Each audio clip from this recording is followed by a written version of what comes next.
I believe I'm live. I'm not sure. This is one of those parts where, well, this is again economics, welfare economics in this case. In many cases, welfare is used for people that are not very wealthy, aka poor people. And it's used in politics quite a bit. And what's happening here is that we are actually starting up from here. There might be some noises in the background, and in the event that there are, I will be muting the microphone so that way you don't have to hear it. But we shall see. Regardless of that, we're going to go ahead and get started.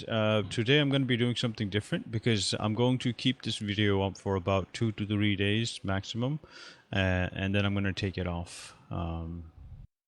Because I'm not really supposed to have this type of stuff on, because it just can get me into a lot of trouble. So with that said, we're going to go ahead and get started. The new difference is actually this, in which I will be going through these questions as I do, as I watch the video and learn from the professor.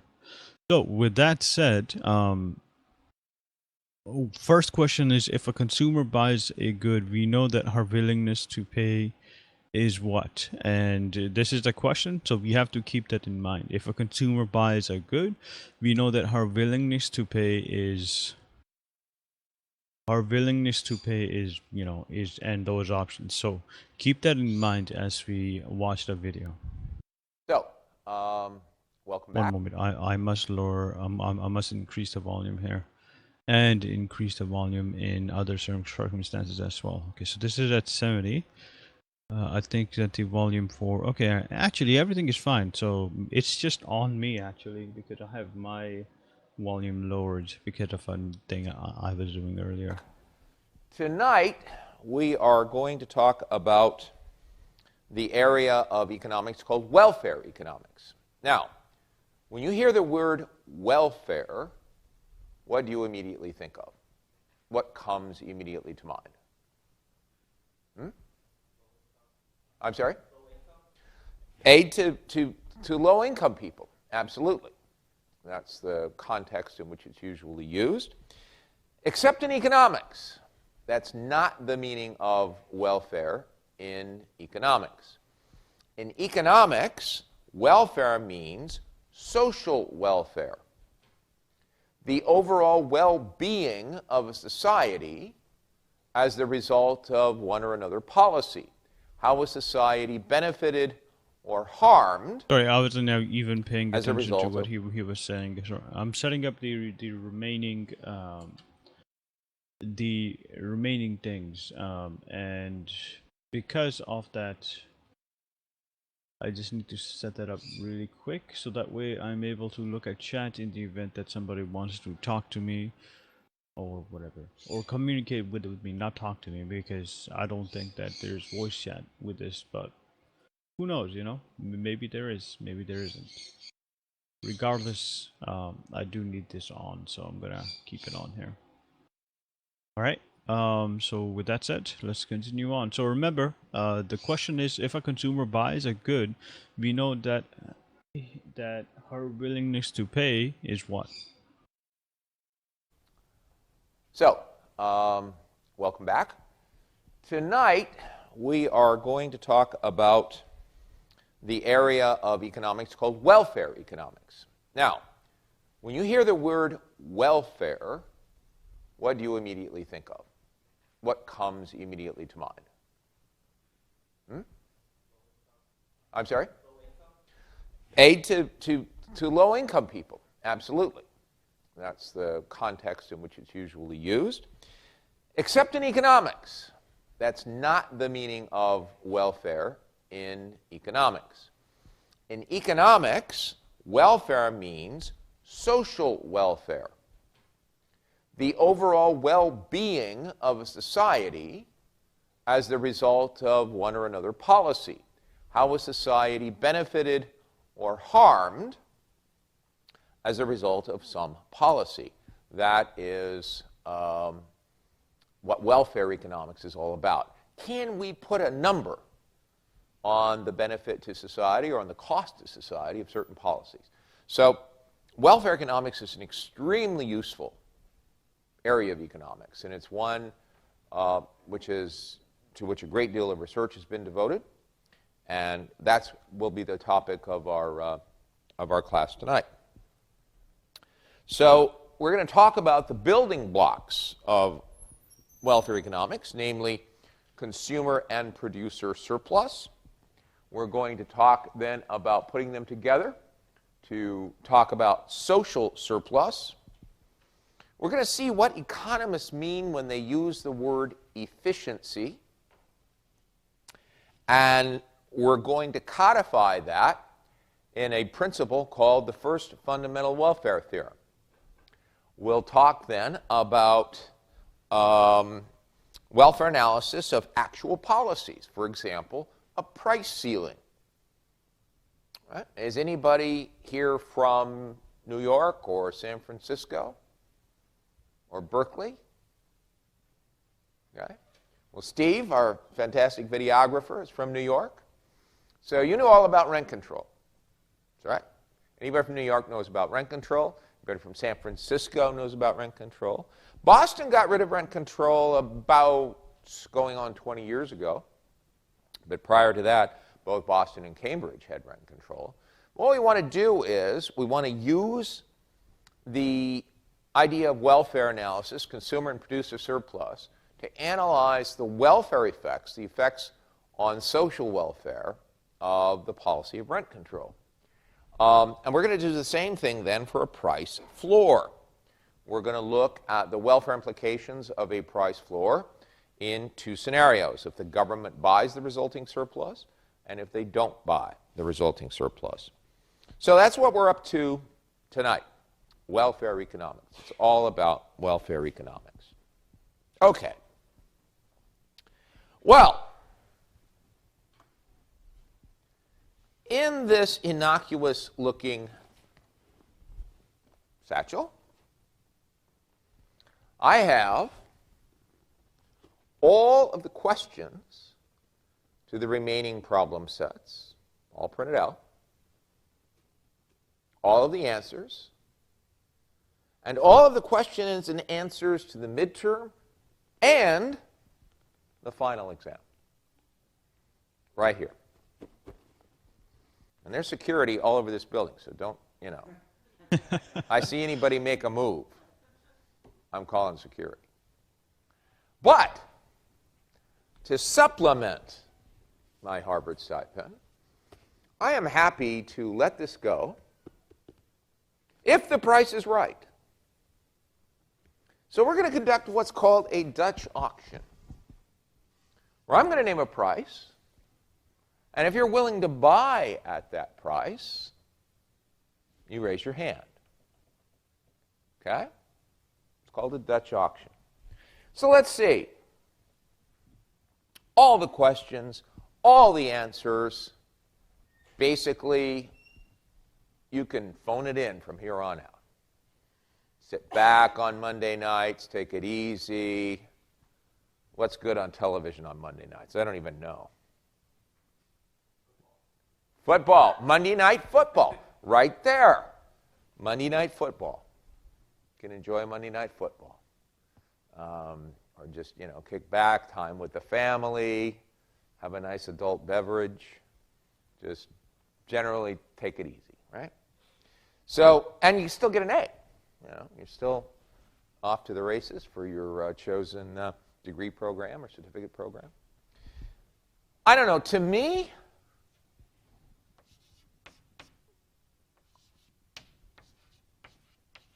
that seems like it's worth at least $2,000. Guaranteed automatic A in the course with no effort. So who's down for $2,000? No takers.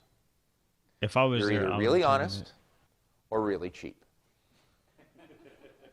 There'll be one or the other. All right, so we got 0 at 2,000. Nobody's willing to pay 2,000. Well, I don't know. I'm favoring the cheap hypothesis right now. So what if we drop it to 1,500? All the questions, all the answers, all the time. Nobody at 1,500. The camera's not on you, you know. If you raise your hand, nobody's going to know.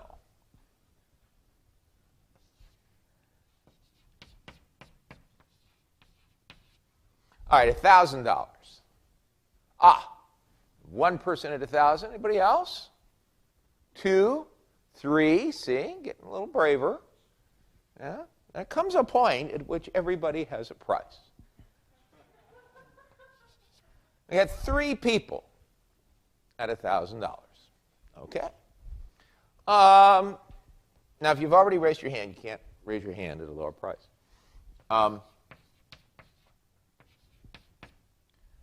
$750. $750. 1. So this is called One the person, Dutch 750. auction. It's Okay. interesting.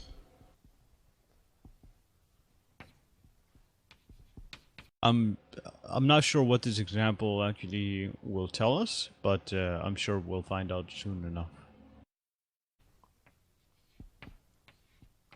500. Come on, you pay more than that for gas every week to come to class.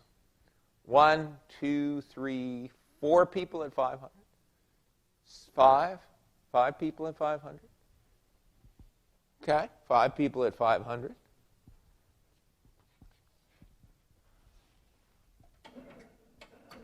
Guess that one doesn't move.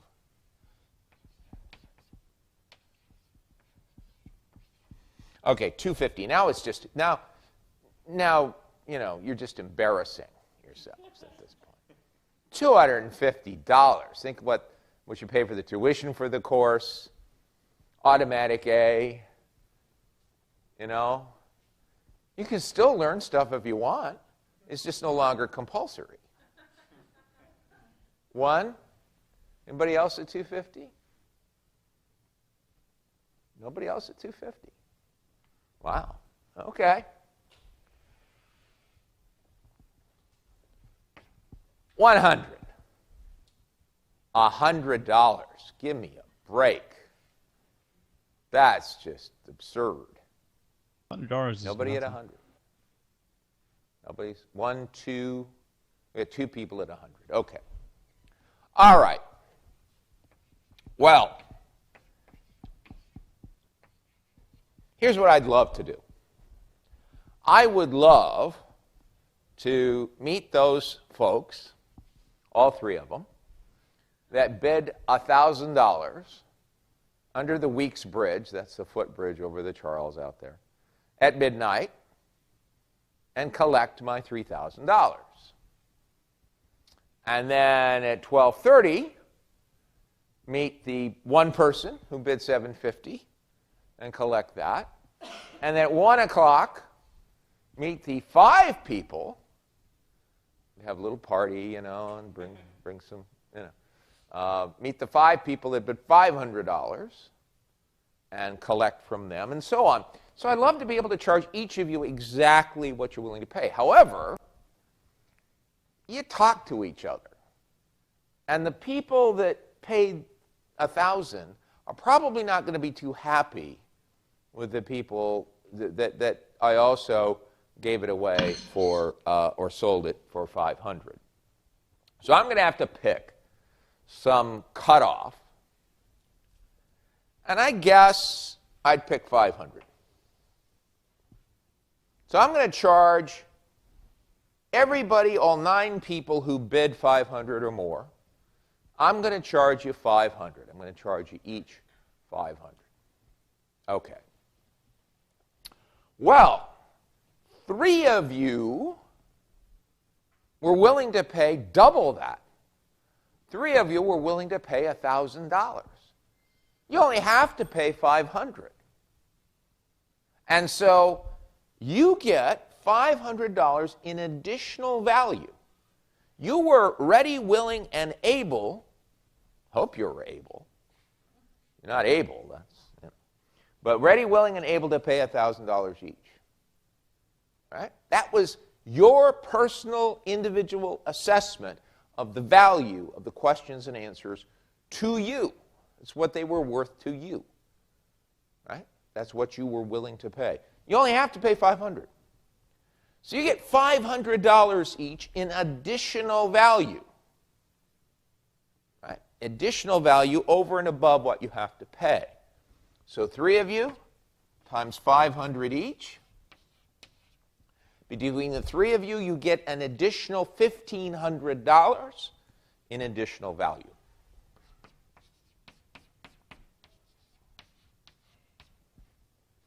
One of you was willing to pay $750. You only have to pay $500. So the one that was willing to pay $750 gets $250 in additional value.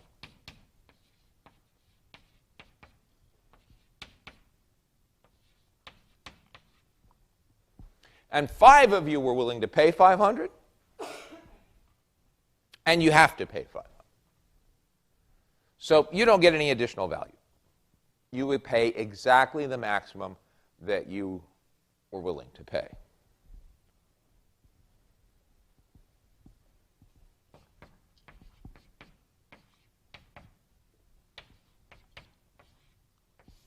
So let's add it up. You got $1,500 from the 3 that were willing to pay $1,000. $250 additional value from the one that was willing to pay $750, and nothing for the 5 that were willing to pay $500. So altogether,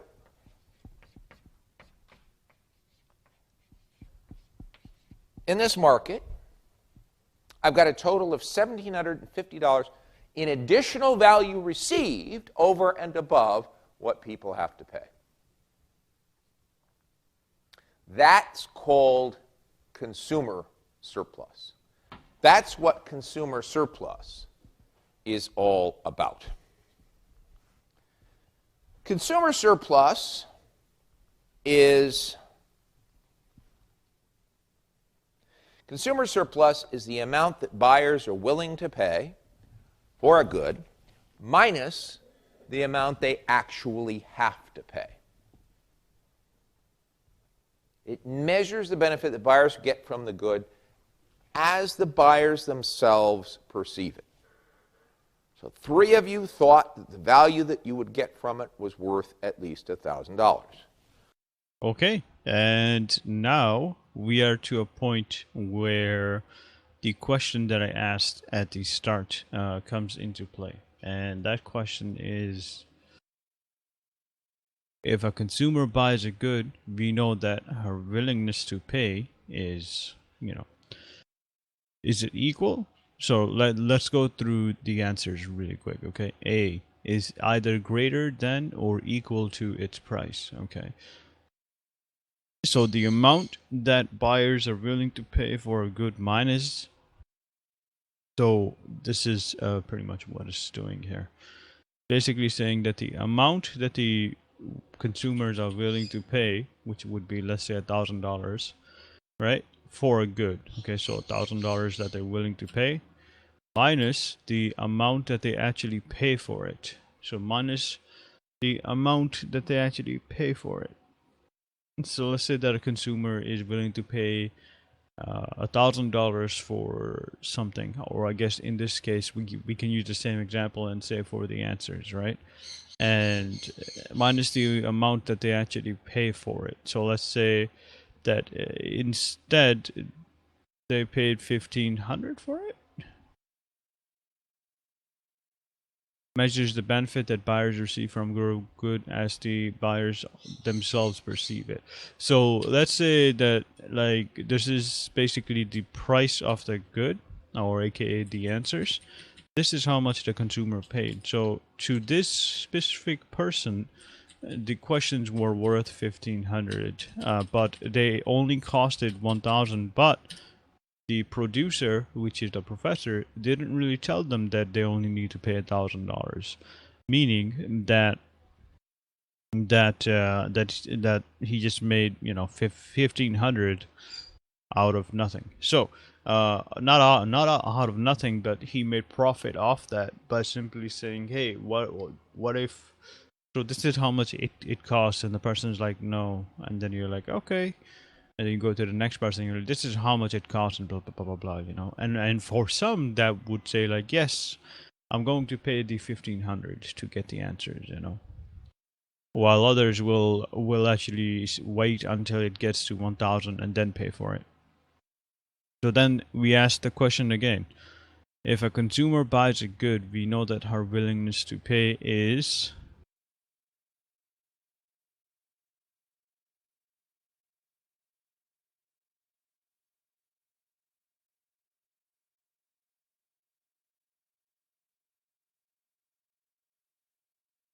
greater than its price. Is greater than or equal to its price. This would be the proper answer, because we have the example there where some are willing to pay more than the price, and some are willing to pay the exact price, even though they don't know the exact price, but they're willing to pay more of it. So it should be is greater than or equal to. So with that said, we are done with this question, but we will continuously keep this question in mind, because I'm not comfortable with the answer that I've gotten here. So we'll see. In addition to that, so we're gonna keep on watching this, but I'm gonna just check the marginal benefit is the next one, and why is the demand curve referred to as marginal benefit. So we'll actually look at the marginal benefit, but keep the question still in mind, because I don't think that we're finished with it yet, because we need to get to marginal benefit until we can actually answer, until we can move on to the next question. So with that said, once again, if a consumer buys a good, we know that her willingness to pay is what? You only had to pay 500. So you each got 500 in value over and above what you actually had to pay. One of you got 250 over and above what you had to pay, and so forth. So that is what consumer surplus is all about. The value to buyers minus the amount that they actually have to pay. Okay? Value minus the amount that the buyers actually have to pay. That's what consumer surplus is. Okay? Now, if we take our standard supply and demand graph, which we've used pretty consistently in the course, price on the vertical axis, quantity on the horizontal axis, we've got our downward sloping demand curve. Right? We've got our upward sloping supply curve. But this is only about demand. This is consumer surplus. So we're just focused on the demand curve, and the upward sloping supply curve doesn't enter into it. Well, let's say that the supply curve intersects right at price P sub 1, so that P sub 1 is the equilibrium price. It's the price that consumers will pay. Which is point C, right there.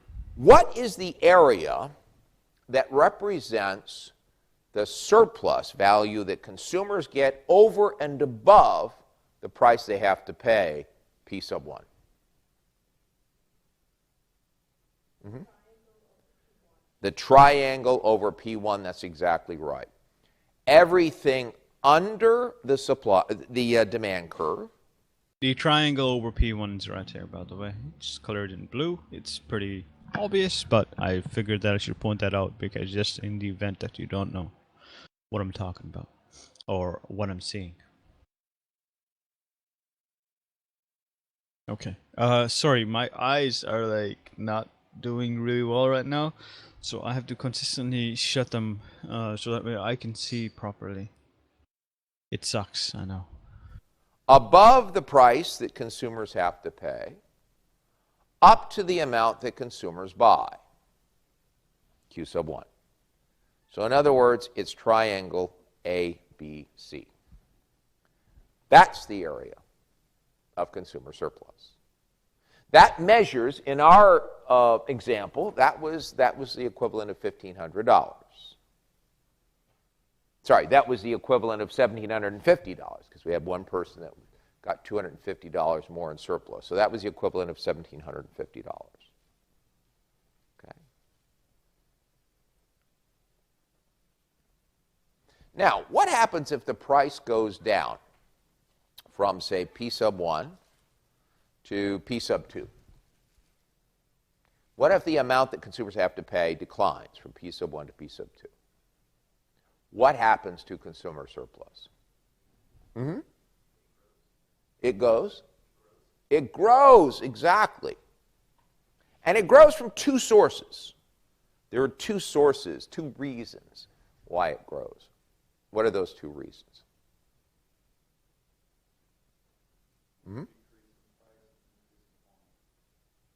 The price decreased.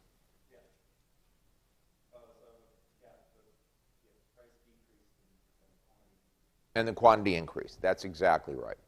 The price went down from P1 to P2, which means each of the consumers that were in there before, each of the units that were bought before, will now get additional surplus equal to rectangle BCDE.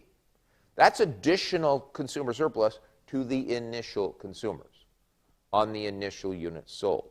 But, just like you said, there are additional units sold. Quantity increases from Q1 to Q2. And so, as a result of that increase in quantity, the additional units being sold, each of which has some additional consumer surplus also increases by triangle CEF. Okay? So when the price goes down, consumer surplus increases. Any questions about that? Does everybody see that?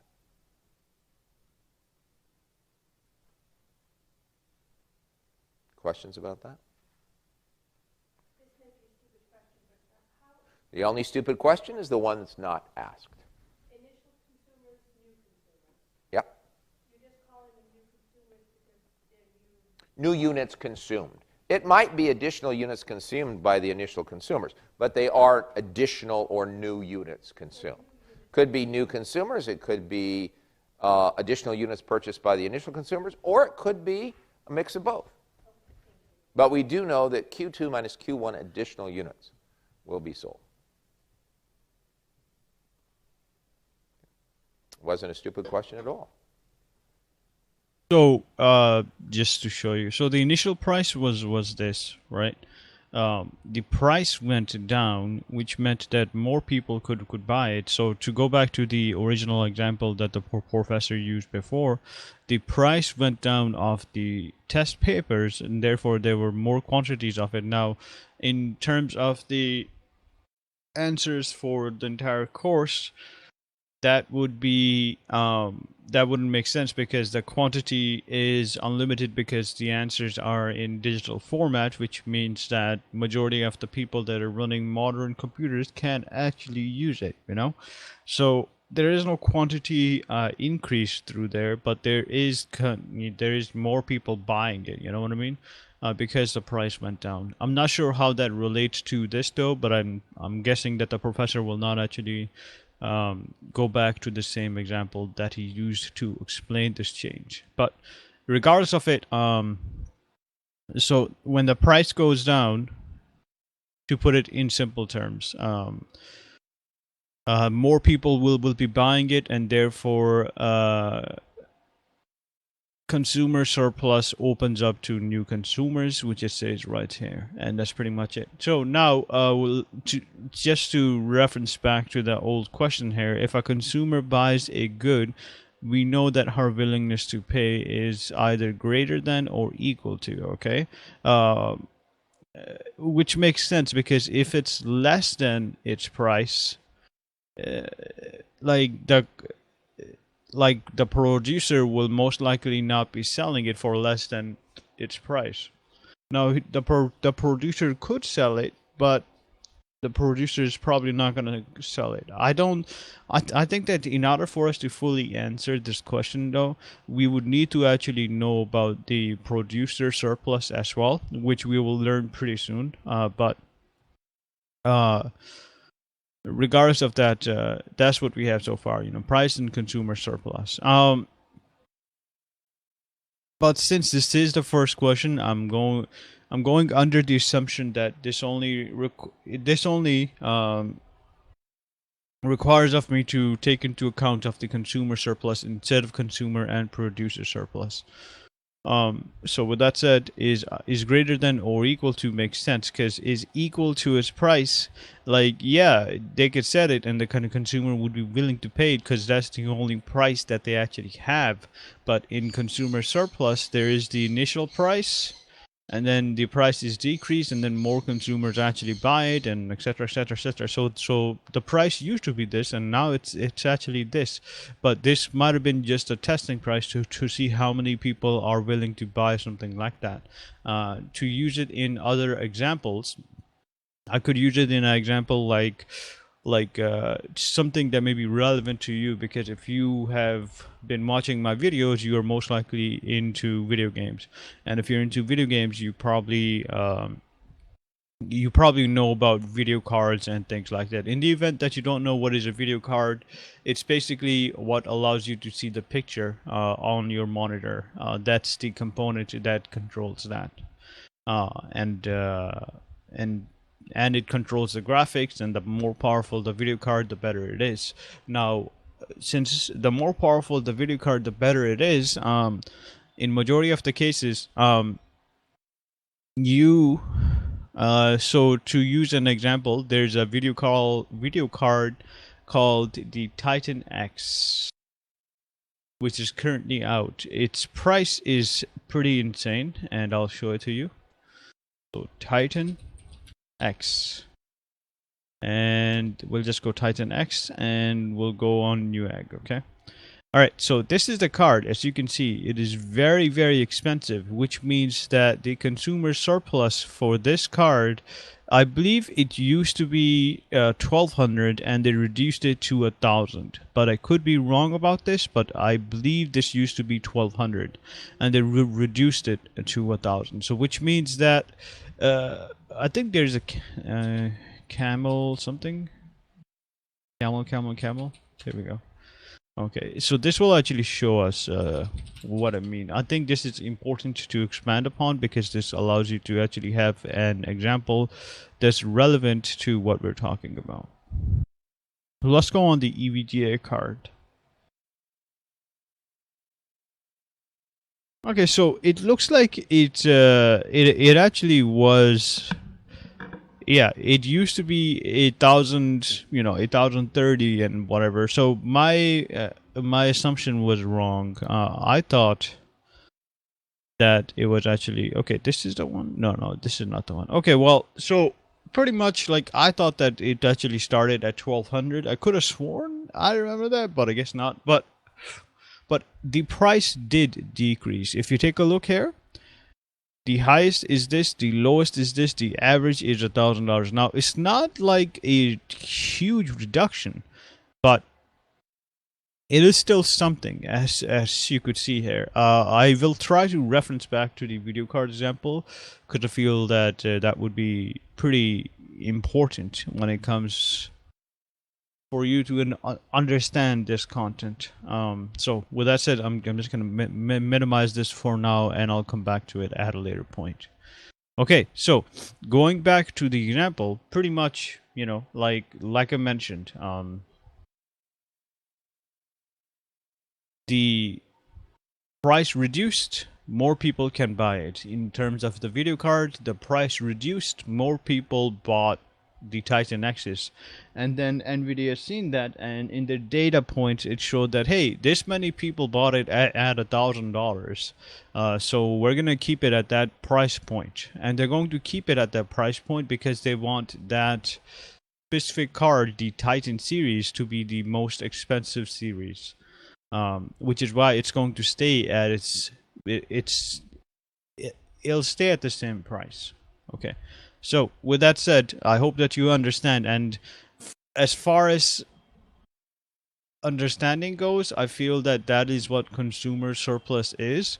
When you take everything and you put it, in more basic terms, because the way that they explain this is in more technical terms, but once you start to relate it to things that you like, it becomes a lot easier, or that you're familiar with. It becomes a lot easier to understand the concepts that are being presented within this video. So with that said, we're going to keep on moving.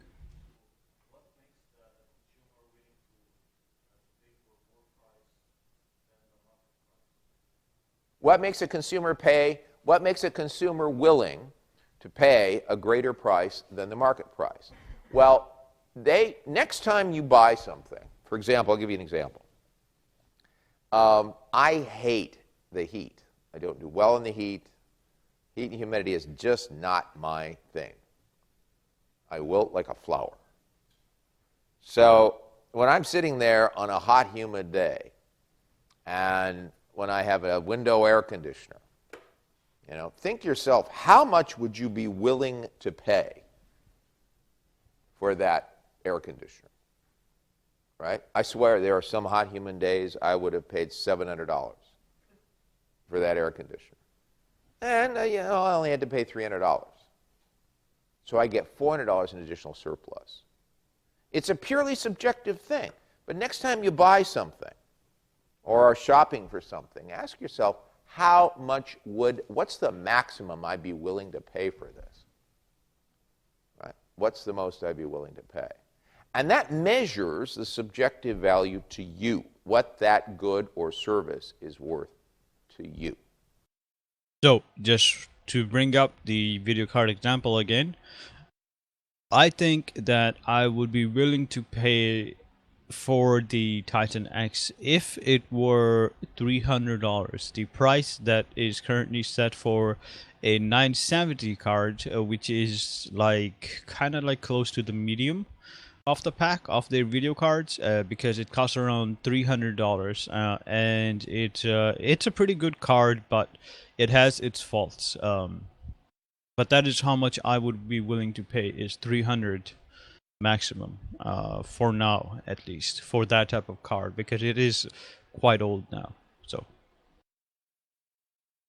ask yourself, how much would you be willing to pay for that? Right. Yeah. What can we do with this information? Obviously, it's helpful to know that, okay, we have so many people who could have spent more, but what can we use that to do as either a business owner or a consumer? So the question is, what do we do with the information? How is this information useful? The way this information is useful is, as you'll see later tonight, is in evaluating certain policies. And we can begin to see the effect on overall social welfare, social well-being of a particular policy that alters the market outcome.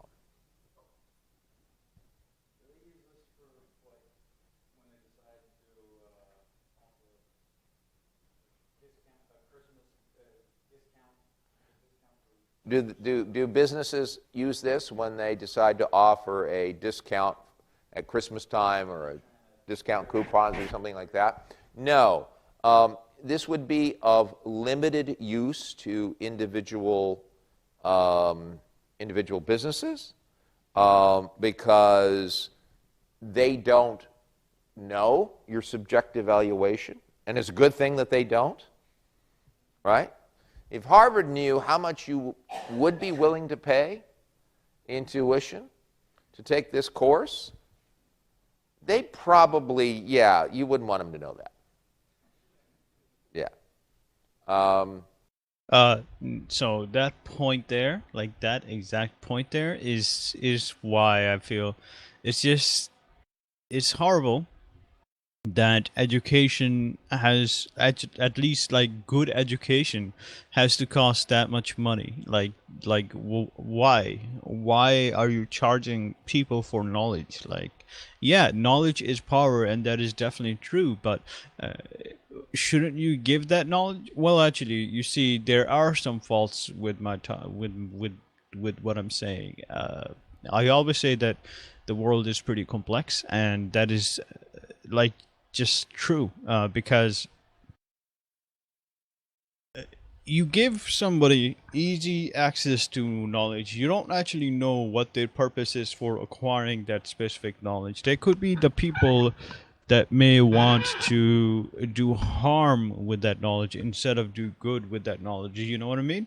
So like, but then how do you determine that? How do you decide who becomes what? Like, it shouldn't be because of money, because we use money to determine so many other things, and money causes pretty much only the people that are able to afford these type of things to actually, to get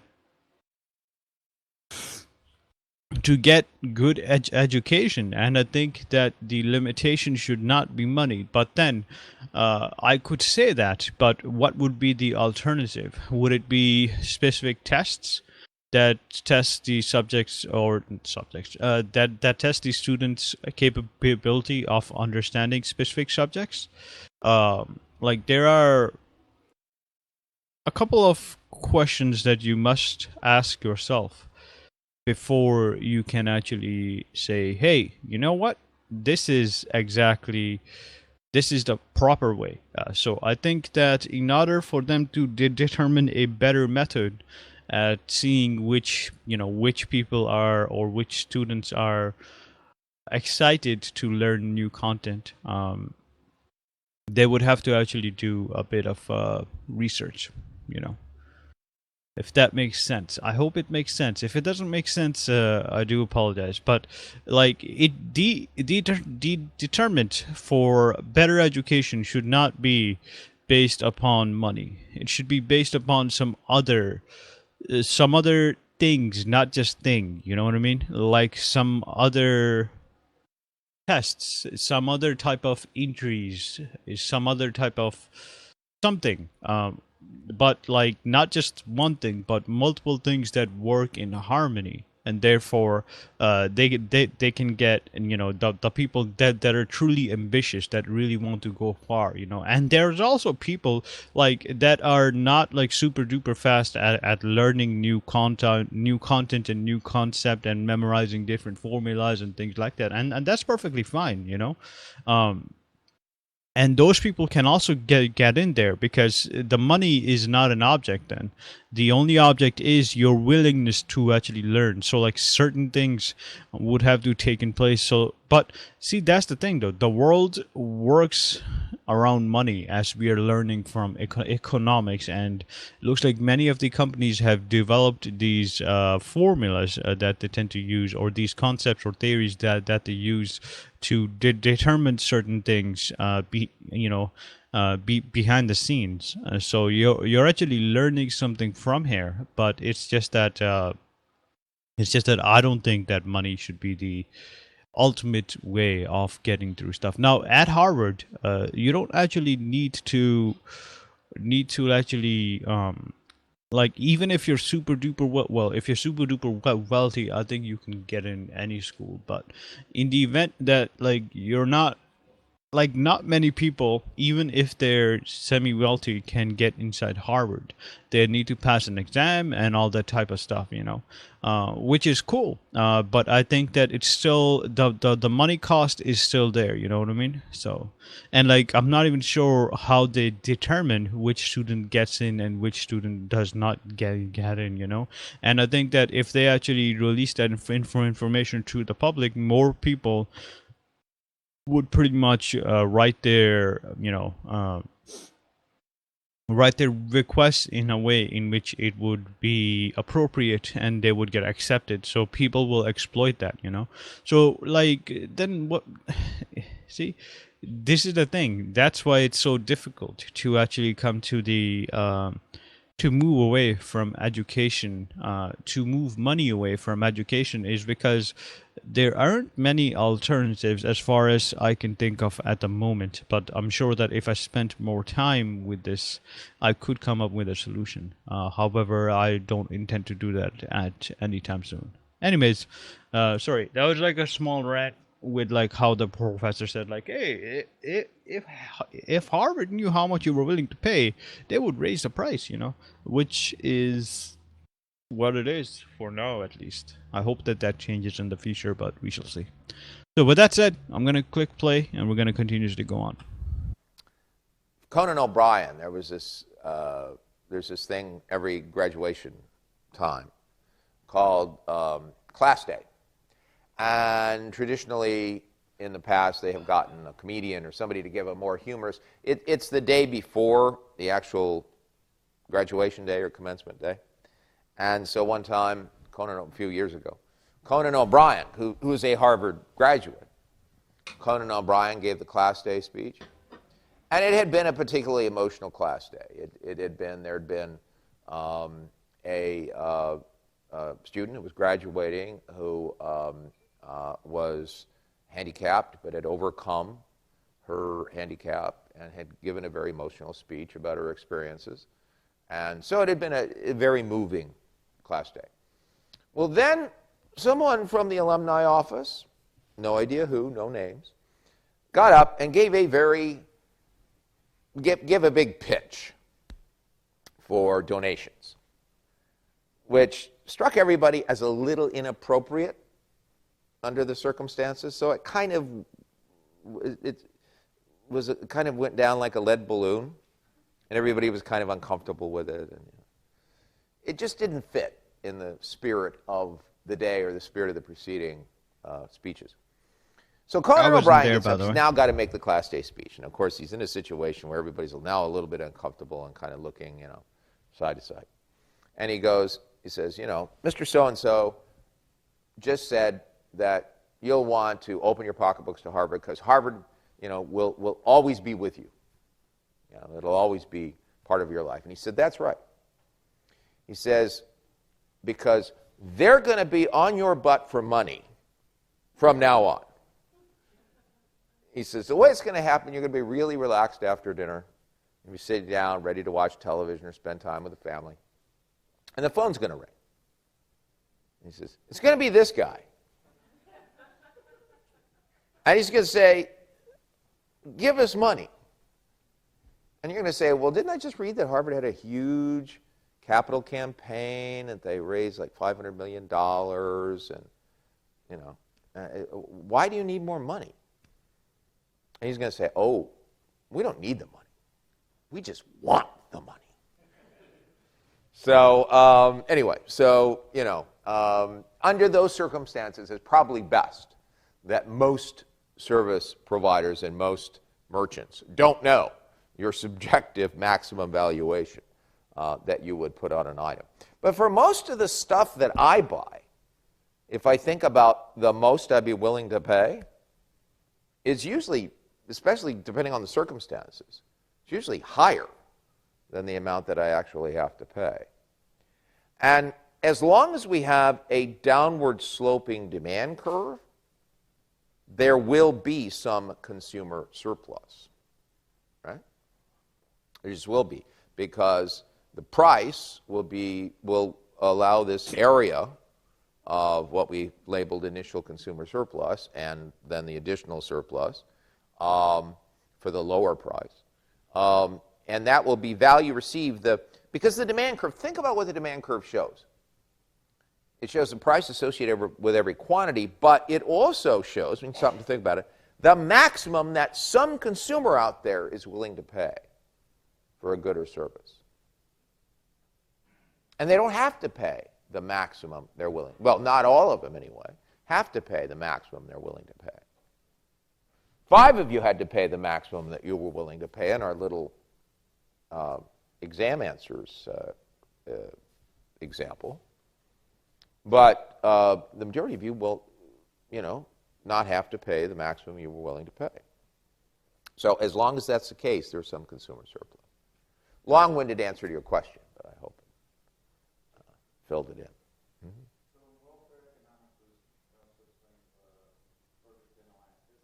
Yes, in welfare economics, there could be a perfectly inelastic curve.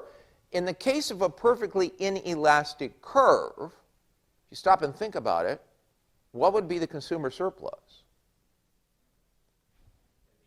Infinite. That's exactly right. Be infinite, because by definition, along a perfectly inelastic curve, consumers are willing to pay any price to get a given quantity of the good.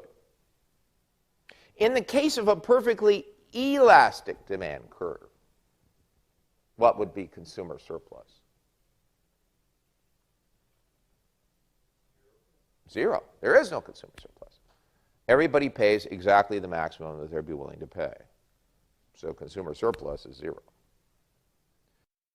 So something to note is, for that example, let's say that somebody develops like a pill that treats cancer.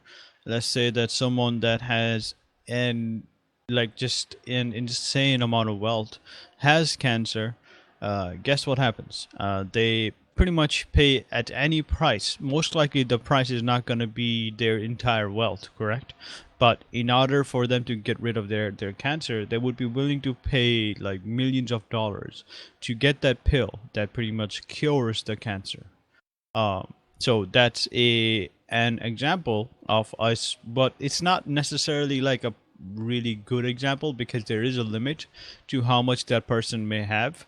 But that is an example of the perfectly inelastic curve, in which the person, would be willing to pay an insane amount of money, just to get that cancer treated, because if it doesn't, they will die, and therefore their money will be useless. You know what I mean? So money they can earn back because they've already done that, but their life they can't, unless I'm missing something. There's some crazy stuff where they can stay alive forever. But yeah. All right, here we go. So between those two extremes, zero and infinite, with most regular downward sloping demand curves, we have some positive but non-infinite consumer surplus. Exactly. So it's not infinite. So that's consumer surplus. Now, the other side of that coin is what we call producer surplus. Now, here's something that I'm concerned about already, is that in the past, the professor has had certain small things on the side, which pretty much shows you like what answer would this be? You know what I mean? But for this one, the only thing that we have gotten from him is this, which is value is equals to value to buyers minus amount paid by buyers. So this is how you actually calculate the consumer surplus, but that doesn't really answer the question of, like, if a consumer buys a good, we know that her willingness to pay is what, you know what I mean, is either greater than or equal to. The only slide that we have that could potentially answer this question is this one right here, in which it says that the amount that buyers are willing to pay for a good minus the amount that they actually pay for it. So this is the most important part, the amount that buyers are willing to pay, so equal to its price minus the amount that they actually pay for it, so is greater than, you know what I mean? So it doesn't have less than or equal to, it has greater than or equal to, which tells you that perhaps the reason why they have only this answer is because they're actually talking about the consumer surplus, because the question literally says if a consumer buys a good, if a consumer, which means that it's for consumer surplus. At least that's what this would hint at, So with that said, let's move on. Because I think that may be the answer, we may change this at a later point if some new information is provided to us. But for now, I believe A is the answer. So that's the second question, is marginal benefit is. So pretty much this is just what is the what is marginal benefit? And I actually know what this is. And the reason why I know this is because of actually Quizlet. I'll show that to you momentarily here. One sec. Is because of Quizlet. This pretty much tells people make these things to pretty much learn about these specific thing. So marginal benefit, marginal cost. So people make these flashcards to learn about a specific thing, because when they're taking classes, they have these tests in which it requires them to know these specific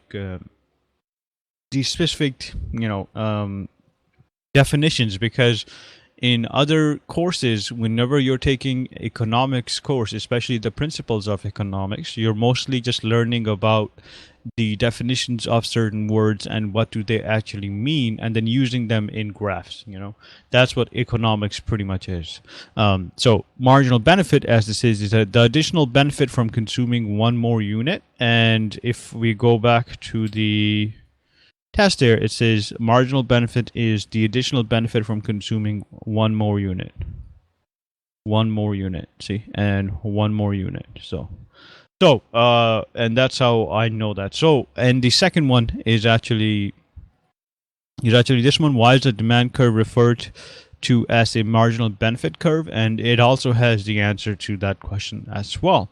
But we will learn why are these answers this way as we go further along. But for now, we're going to stick with one until the word marginal comes in here. Because at the beginning of the course, the professor said economics is basically, it's good to think at the margin.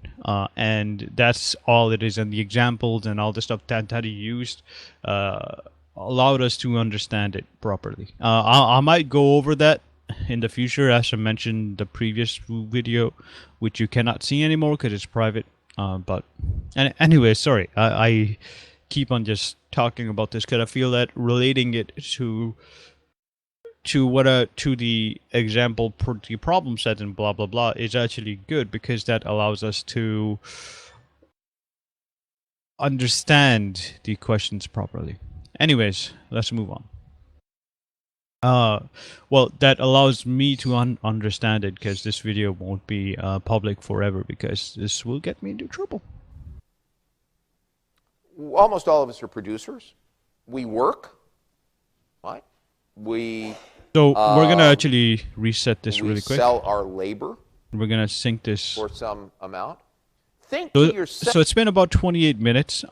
This video will most likely last around an hour from the looks of it. At least that's what it says here. So this is actually leading up to 37 minutes, but then part 3 has even more. So, but here we go. 3, 2, 1. And this is producer surplus, which is different from consumer surplus. The other side of that coin is what we call producer surplus. Almost all of us are producers. We work, right? We sell our labor for some amount. Think to yourself, what is the least that I would be willing to take for this job? It's going to depend on a lot of factors. How much you like the job. It's going to depend on the circumstances, how badly you need the money, how large your savings is, how large your monthly expenses are. It's going to depend on a lot of different things. But for a lot of us, the minimum that we would be willing to take, say per hour or per month, to do a job is less than we actually get paid. Well, that difference between the minimum that a producer is willing to accept and still produce the good.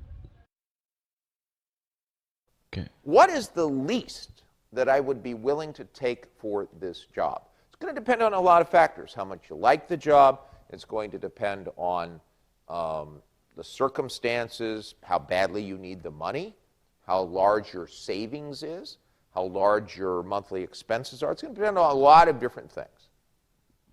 But for a lot of us, the minimum that we would be willing to take, say per hour or per month, to do a job is less than we actually get paid. Well, that difference between the minimum that a producer is willing to accept and still produce the good or service and what they actually do get to produce that good or service, that is called producer surplus. And it's exactly the flip side of consumer surplus. The amount that sellers receive for a good over and above the minimum for which they're willing to sell it. Now, the minimum for which they're willing to sell the good is their marginal cost. Marginal cost. So this is where we are headed towards. So now you remember the marginal benefit and the marginal cost. Now, so my initial assumption was correct that number one is dealing with the consumer, so-called the consumer surplus, so greater than or equal to its price. So with that said, the marginal benefit is pretty much this. So the marginal benefit and the demand curve referred to as a marginal benefit curve is both within the producer surplus. So this is where we're going to get the answers on the reasons why these are the answers. The additional benefit from consuming, blah, blah, blah, blah, blah. Okay, so let's keep it moving. But the example that he used was that he said that, you know, the minimum that we're willing to accept is actually, like, I'm sure that everybody, like you, if you're working right now, or if you're not even working, you would still want to have more money per hour or have a higher salary than what you currently get, because having more money is not really a bad thing, right? In most cases, it's not. So, that's just the example of it. Anyways, let's keep it moving. 3, 2, 1. Their cost of producing that good. And that's going to be given by the supply curve.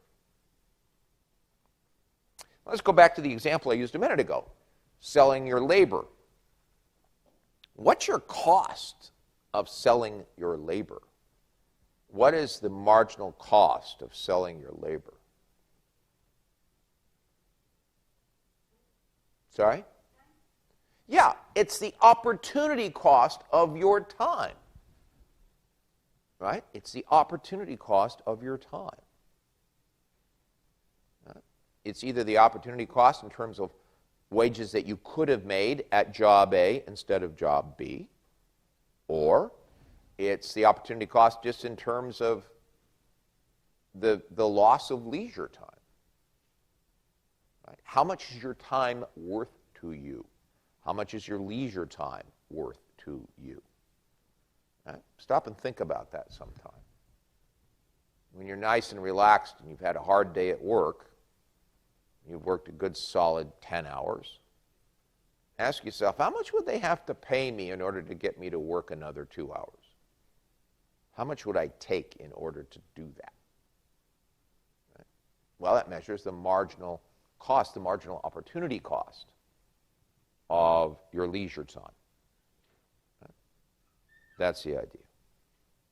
So the producer surplus is the amount that you get when you sell a good or service, including your own labor, over and above the minimum that you'd have to get in order to be willing to sell the good. Okay? Producer surplus, the amount received by sellers minus their cost. Right? And we're not only measuring that cost in terms of raw materials or energy or labor costs or something like that. We're measuring it also in terms of opportunity cost. Okay, we're going to pause here because I think this is an important slide, because this is producer surplus, consumer surplus, value to buyers minus amount paid by the buyers. So value to buyers minus the amount paid by the buyers.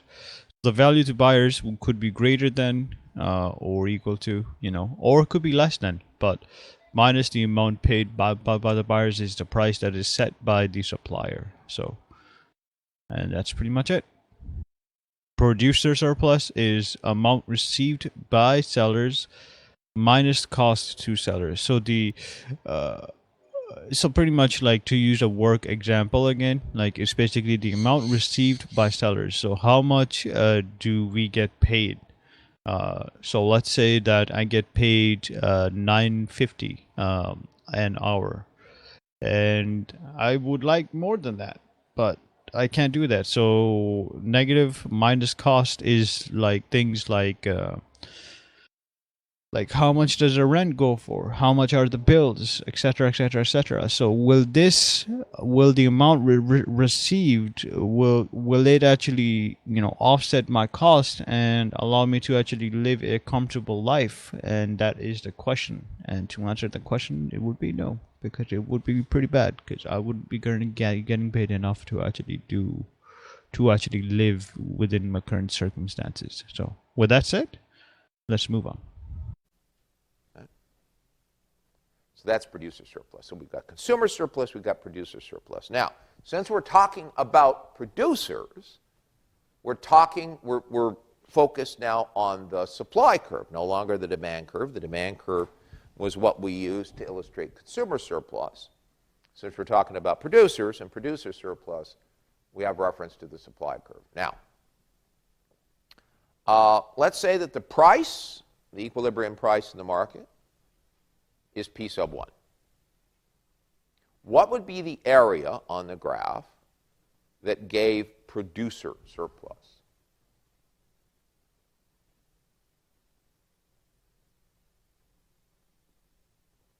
The area on the graph. The bottom area? I'm sorry?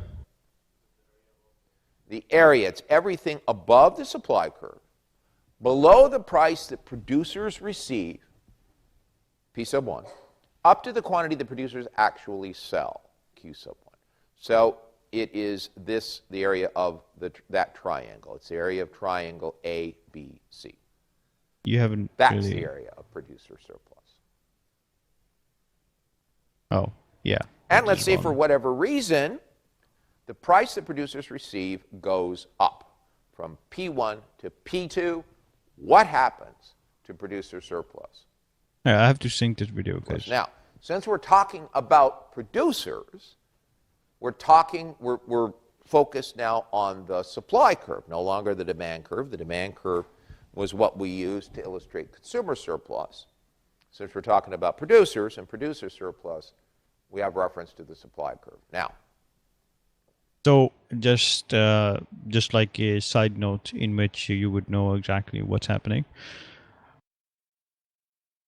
Consumers are always going to be demand, because consumers demand a specific product, and producers are always going to be suppliers, because producer have the product that they can supply. So demand is pretty much like how much they're willing to buy the supply of, or I guess aka the quantity of, at what price and things like that. This graph, whoever created it did a really, really good job, because it literally just answers majority of your questions. It's crazy how much mileage you can get out of just this one graph: price, quantity, supply, demand, and then you could get the surplus, you could get the shortage, you can get the equilibrium, you could get new equilibriums based on what reduce. You could get producer surpluses, you could get consumer surpluses.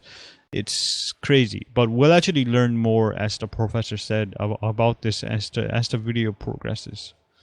Let's say that the price, the equilibrium price in the market, is P sub 1. What would be the area on the graph that gave producer surplus?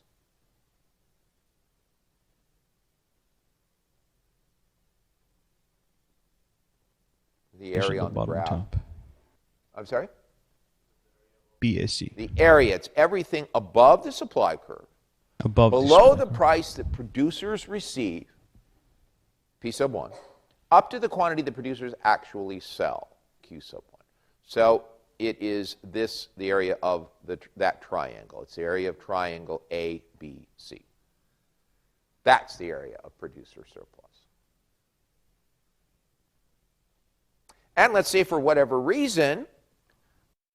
So this is where you are working at, like this is the price that you are working at. This is what you actually want, but this is what you're working at right now. So it's below that, but you want to be here, but you can't be because the employers have the capability of doing that. But you could find a new job which would put you around this part here. Maybe not at your optimal price, but at some point here, you know.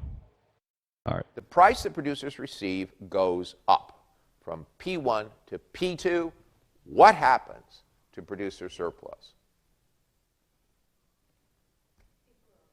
It grows. It goes up as well. And it goes up for two reasons. What are those two reasons?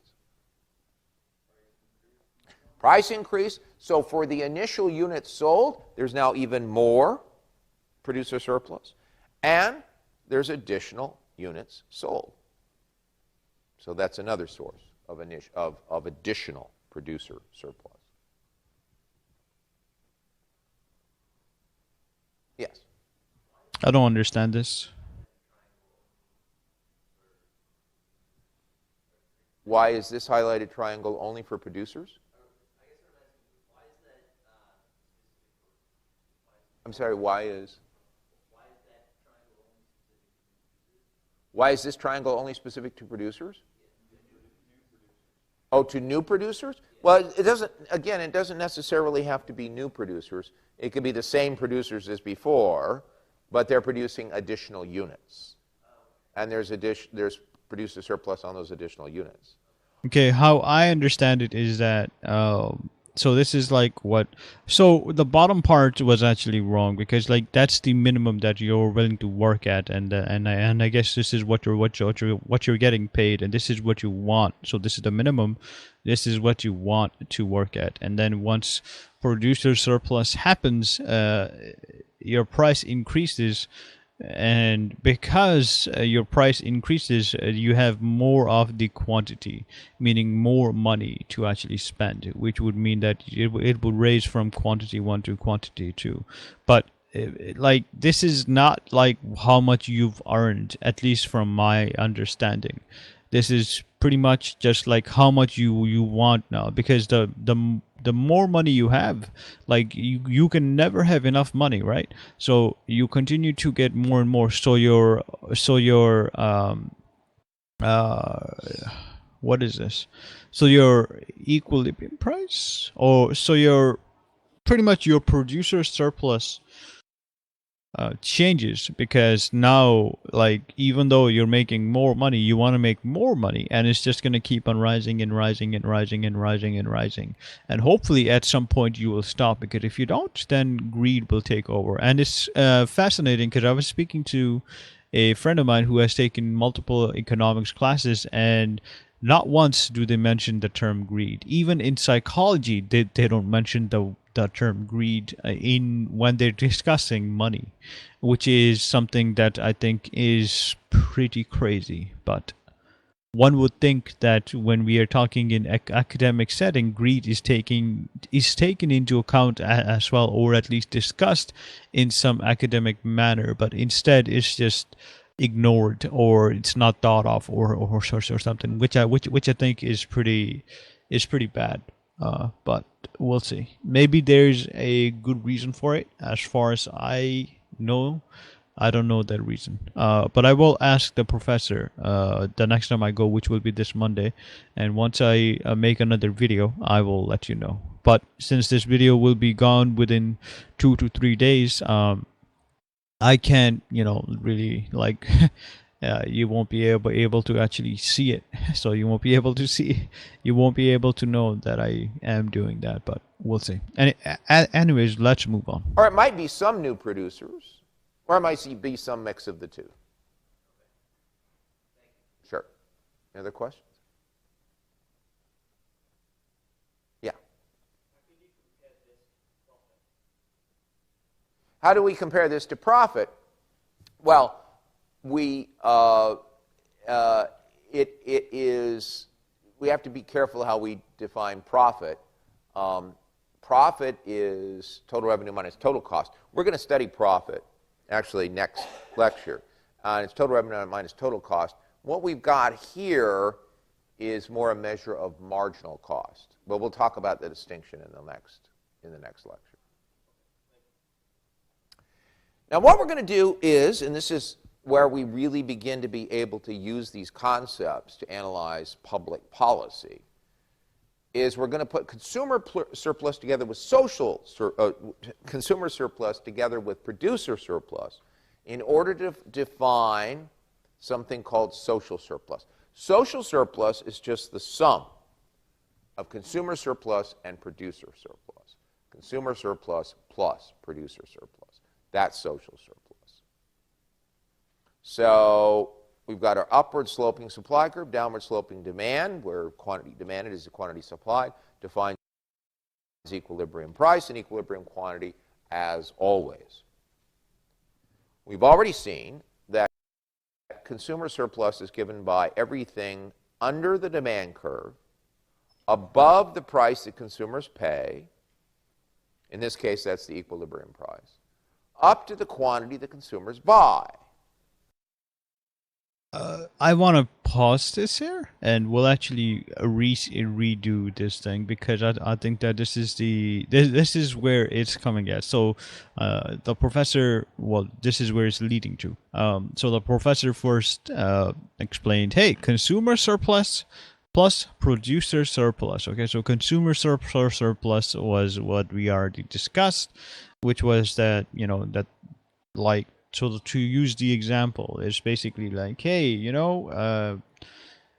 could pay more for it, but this is the minimum price that I'm going to set, and this is what you have to pay in order to get the product. But if you pay more, that's just more money for me, So some are willing to pay more, and some are willing to pay less. I think it's like what the specific consumer deems worth their, worth it to them, in a sense. Like, some people may be willing to pay $1,000 for the answers. Others may be able to pay only $500.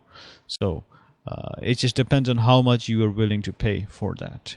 In addition to that, producer surplus is pretty much just how much you are willing to work at. So the example that was used as it was used before is that you're getting paid $9.50, but you want to get paid $15 or $20 or $30. You know what I mean? But you won't. I was gonna spin this on like a very different angle, but that would have been too crazy. But and in majority of the cases, you don't actually get that, you don't get what you want to get paid for a specific job, which is the reason why which is the reason why we have the producer surplus. And then once you earn that much money, then you get, you get more money, and then your producer surplus increases because, obviously you want to get more and more and more. So you will keep on doing it. But to counter that example, you want to also consider the fact that, is your job worth that much money? Meaning, what you're doing right now, is that worth the price that you're asking to work for? You know what I mean?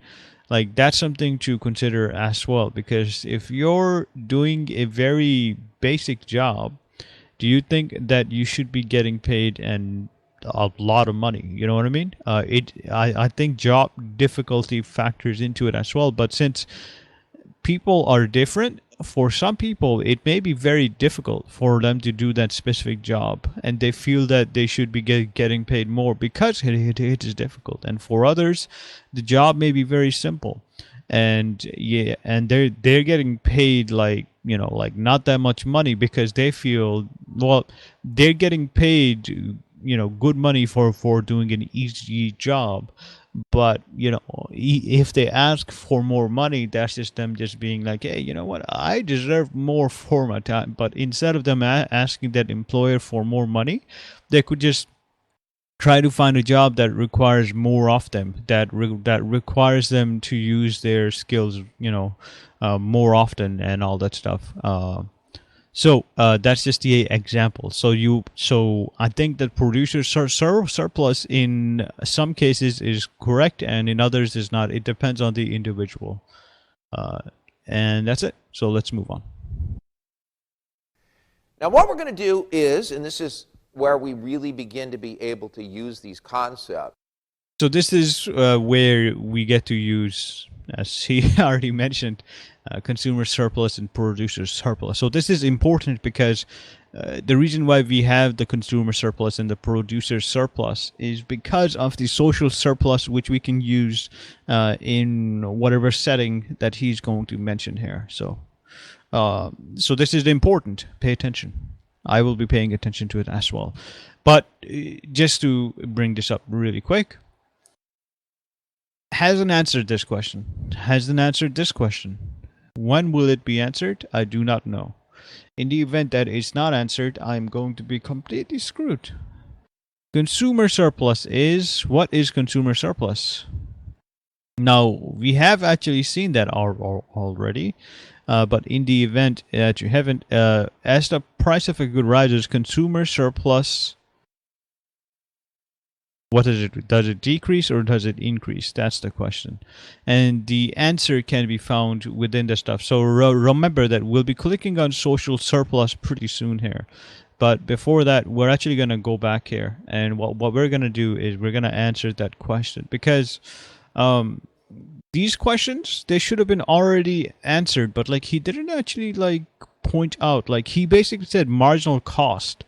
But it doesn't, there is nothing here that can actually do that. So how does one answer that question? You know what I mean?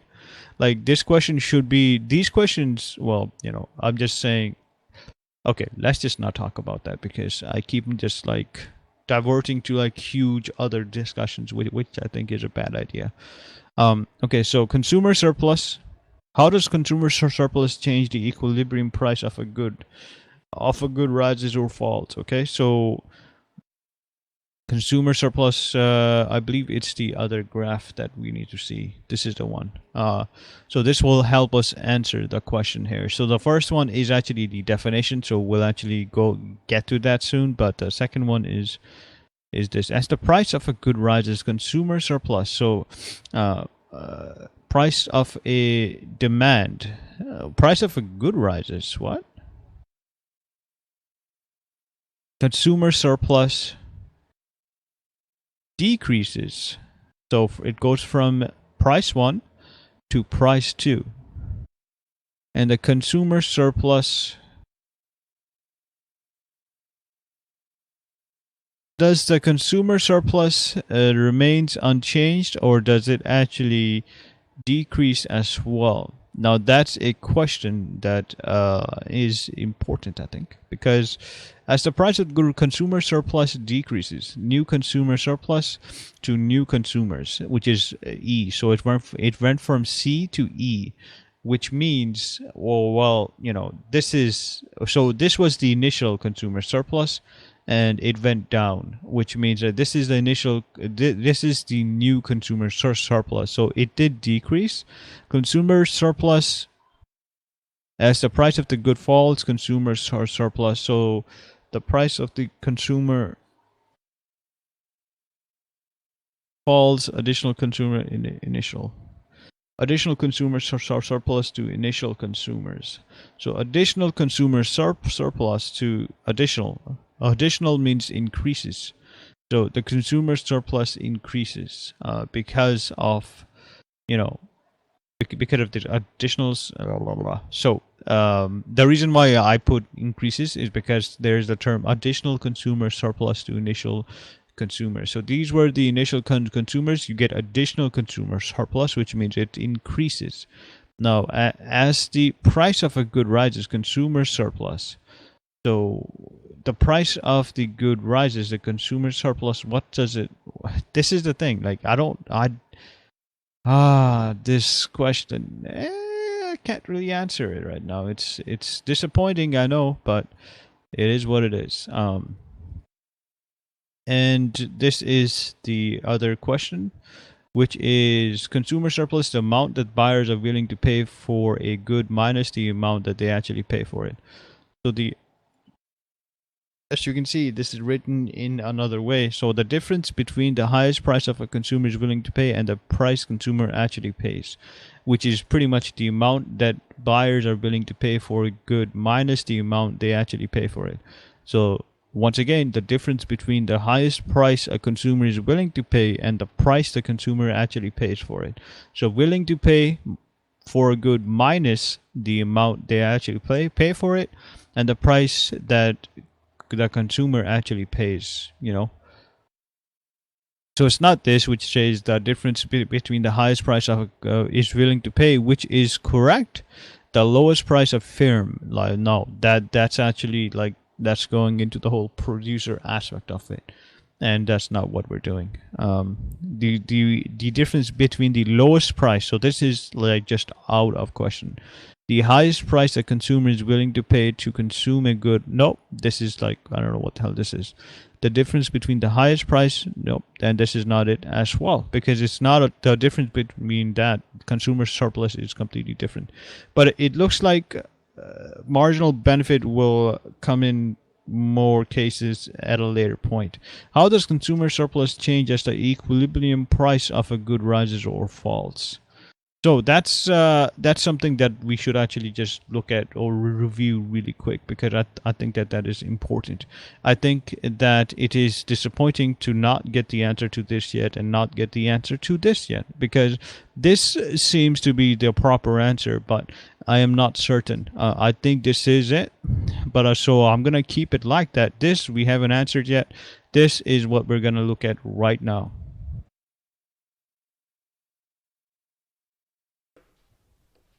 If we take our standard supply and demand graph, which we've used pretty consistently in the course, price on the vertical axis, quantity on the horizontal axis, we've got our downward sloping demand curve, right? We've got our upward sloping supply curve, but this is only about demand. This is consumer surplus.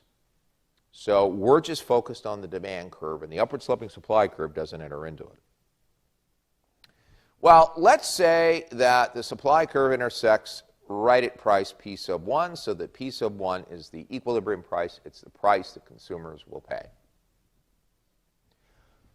What is the area that represents the surplus value that consumers get over and above the price they have to pay, P sub 1?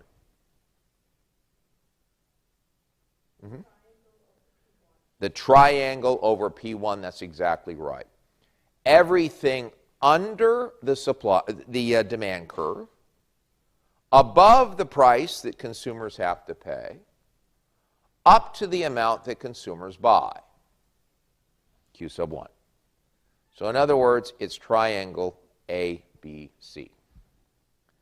That's the area of consumer surplus.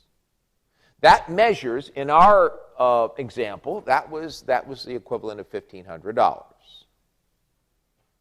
Sorry, that was the equivalent of $1,750, because we had one person that got $250 more in surplus. So that was the equivalent of $1,750.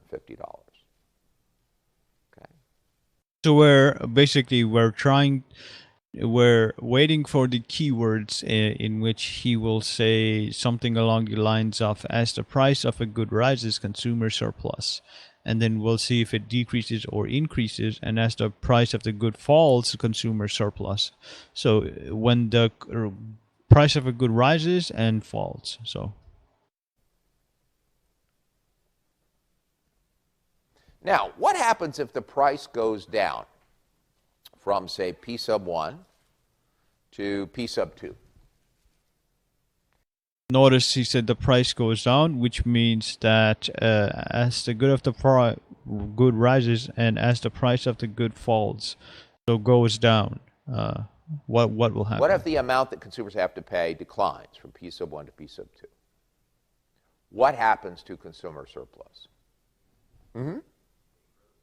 It goes. It grows, exactly. So as the price of the good falls, consumer surplus increases, as we said before. And it grows from two sources. There are two sources, two reasons why it grows. What are those two reasons? Hmm? Well, the price decreased.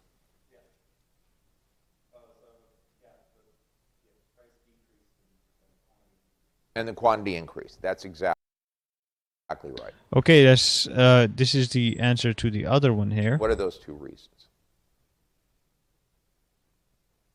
Hmm?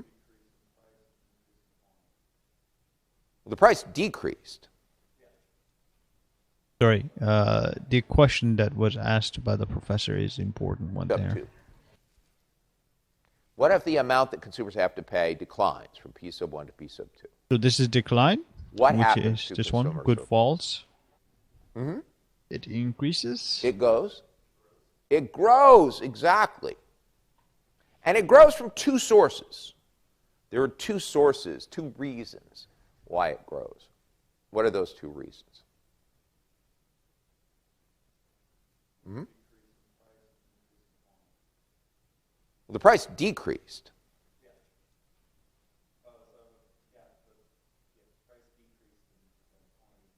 And the quantity increased. That's exactly right.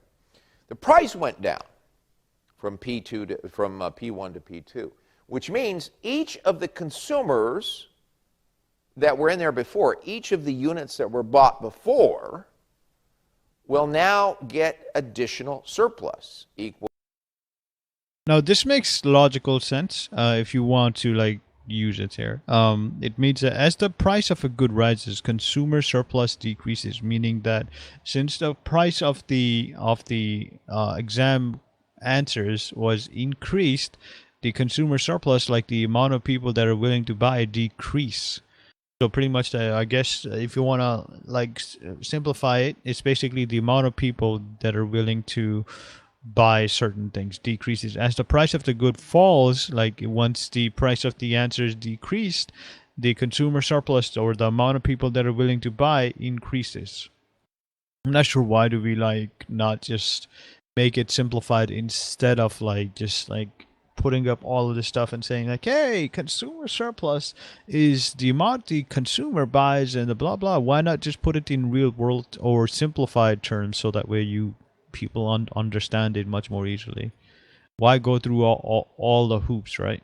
But so basically, as the good rises, as the price of the good rises, decreases. As the price of the good falls, increases. You know, and that's it. We still have to answer these questions, so keep in mind that the marginal benefit and why is the demand curve referred to blah blah blah. This will be answered as well, and we will also look at another one. Producer surplus is okay.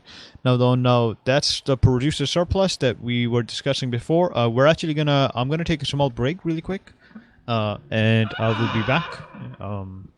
And then we'll actually go through the producer surplus and answer that question.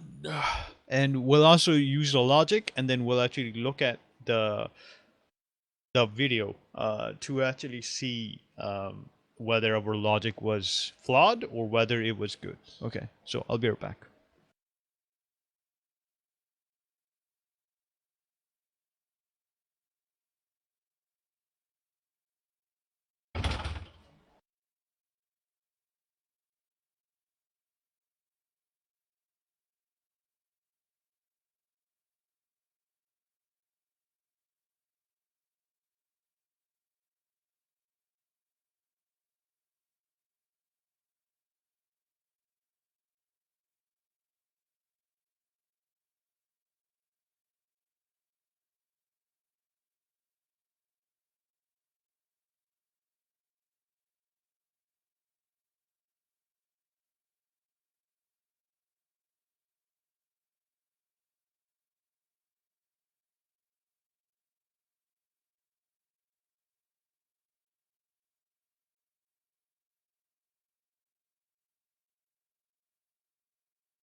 Okay, back.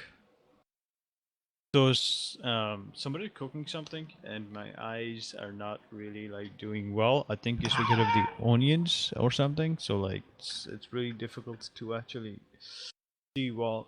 But that shouldn't affect me that much. But my eyes suck right now, so we expect it. Anyways, so as I mentioned, we're gonna use logic here to answer this question, and then we'll look at that and see actually whether we were right or wrong. Okay, so producer surplus is the difference between the lowest price a firm would be willing to accept and the price it actually receives.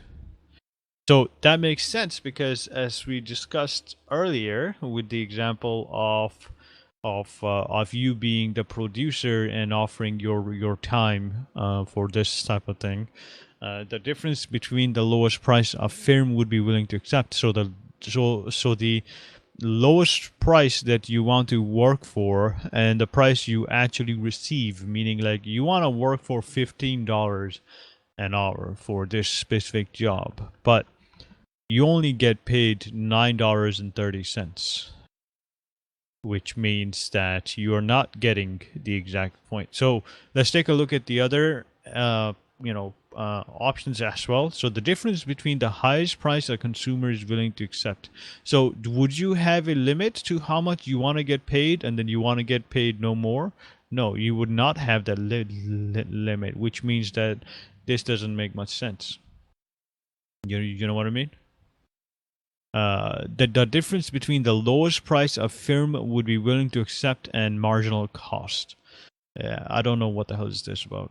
Marginal cost, I think it's cool, but I don't really like marginal cost is actually this.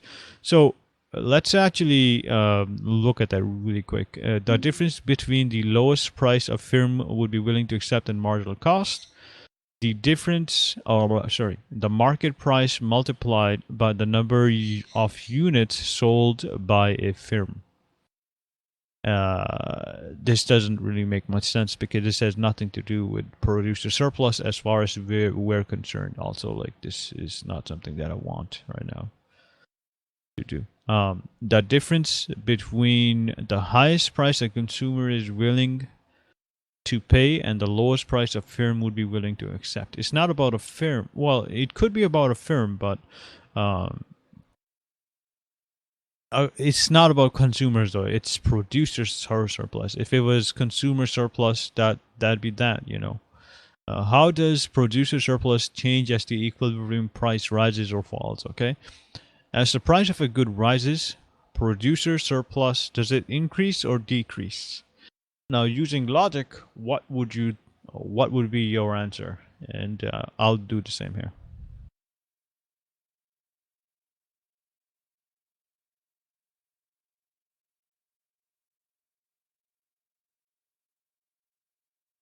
Okay, so as the price of a good rises, producer surplus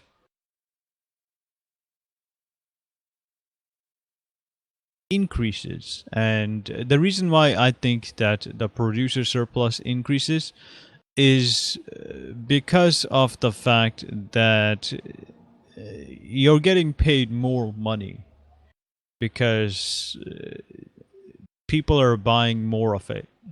So the employer would be like, great, we're getting paid more, so here's more money, here are bonuses and things like that. And as the price of the good falls, the producer surplus decreases, which would make sense. So this actually goes hand in hand with a consumer surplus, as one might imagine.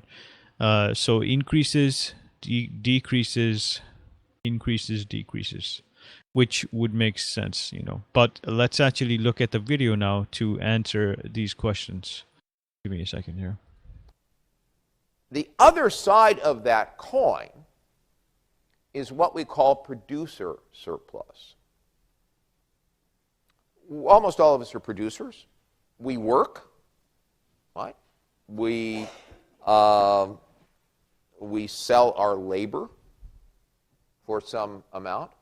Think to yourself, what is the least that I would be willing to take for this job? It's going to depend on a lot of factors. How much you like the job. It's going to depend on the circumstances, how badly you need the money, how large your savings is?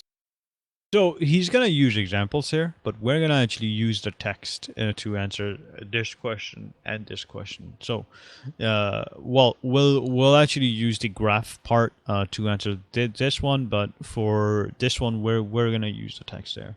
The amount that sellers receive for a good over and above the minimum for which they are willing to sell the good. So, good for over and above the minimum. So the highest price?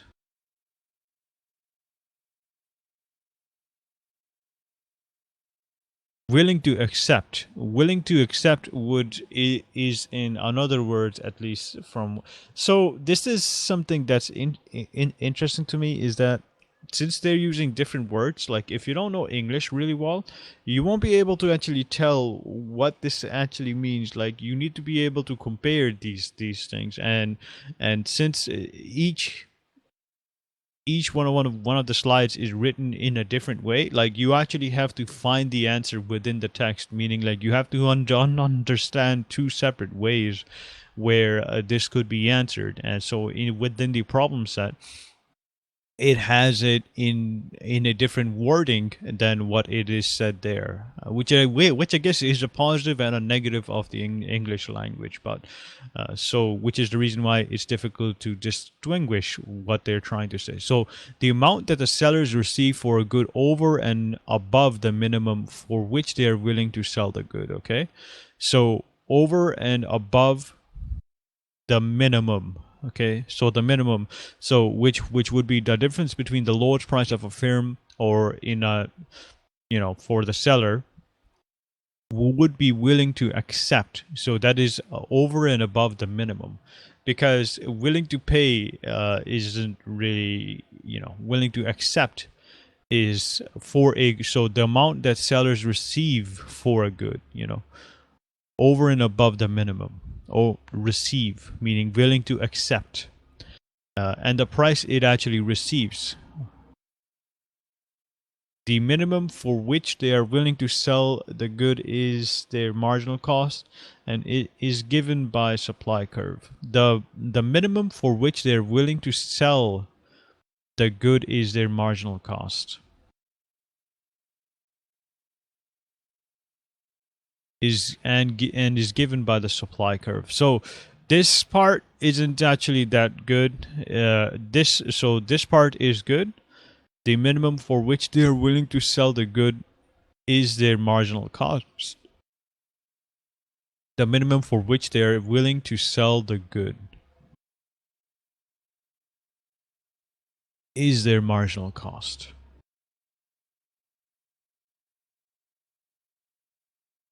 The minimum for which they are willing to sell the good is their marginal cost.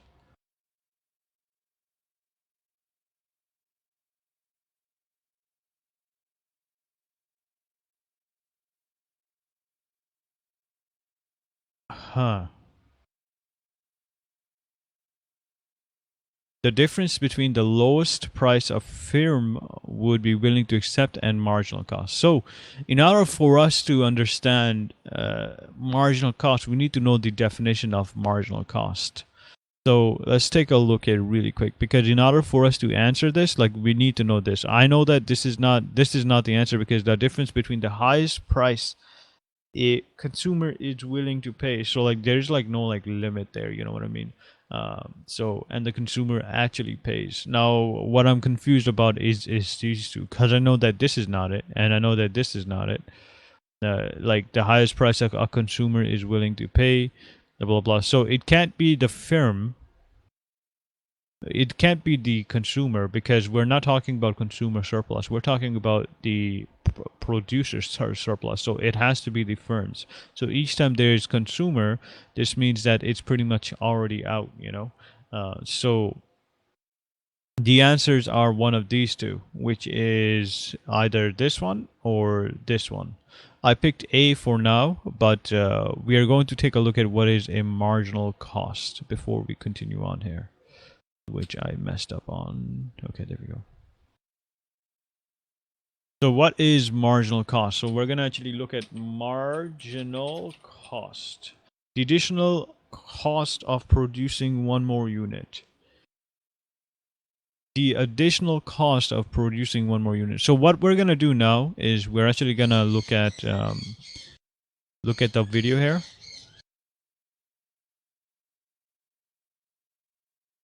How large your monthly expenses are. It's going to depend on a lot of different things. But for a lot of us, the minimum that we would be willing to take, say per hour or per month, to do a job is less than we actually get paid. Well, that difference between the minimum that a producer is willing to accept and still produce the good or service and what they actually do get to produce that good or service, that is called producer surplus. And it's exactly the flip side There it of is. consumer surplus. That's the answer for the question that I was a bit confused about, which A is lot right of over here. us, the minimum that we would be willing to take, say per hour or per month, to do a job is less than we actually get paid. Well, that difference between the minimum that a producer is willing to accept and still produce the good or service and what they actually do get to produce that good or service, that is called producer surplus. And it's exactly the flip side of consumer surplus. And that's it. And Yeah. that is the answer to that question. He just answered it, so we're done with this.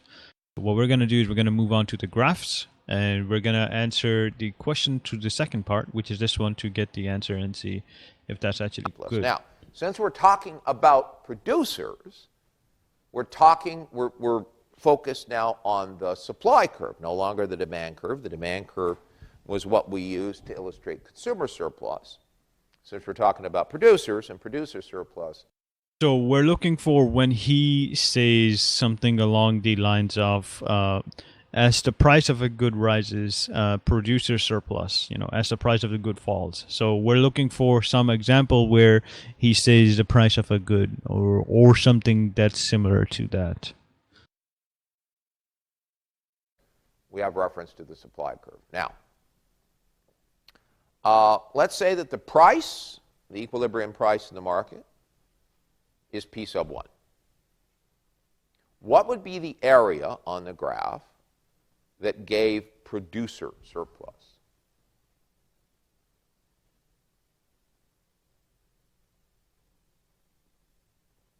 The area on the graph. I'm sorry? The area, it's everything above the supply curve, below the price that producers receive, P sub 1, up to the quantity the producers actually sell, Q sub 1. So it is the area of that triangle. It's the area of triangle ABC. That's the area of producer surplus.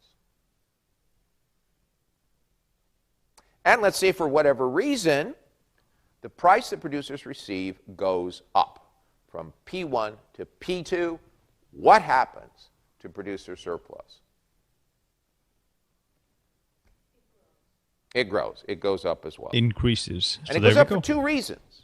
What are those two reasons? So as the price goes up, the Price producer increase. surplus goes So up. for the initial units sold, there's now even more producer surplus. And there's additional units sold. So that's another source of initial. So that's what happens when the price of a good rises. It increases. What if it decreases?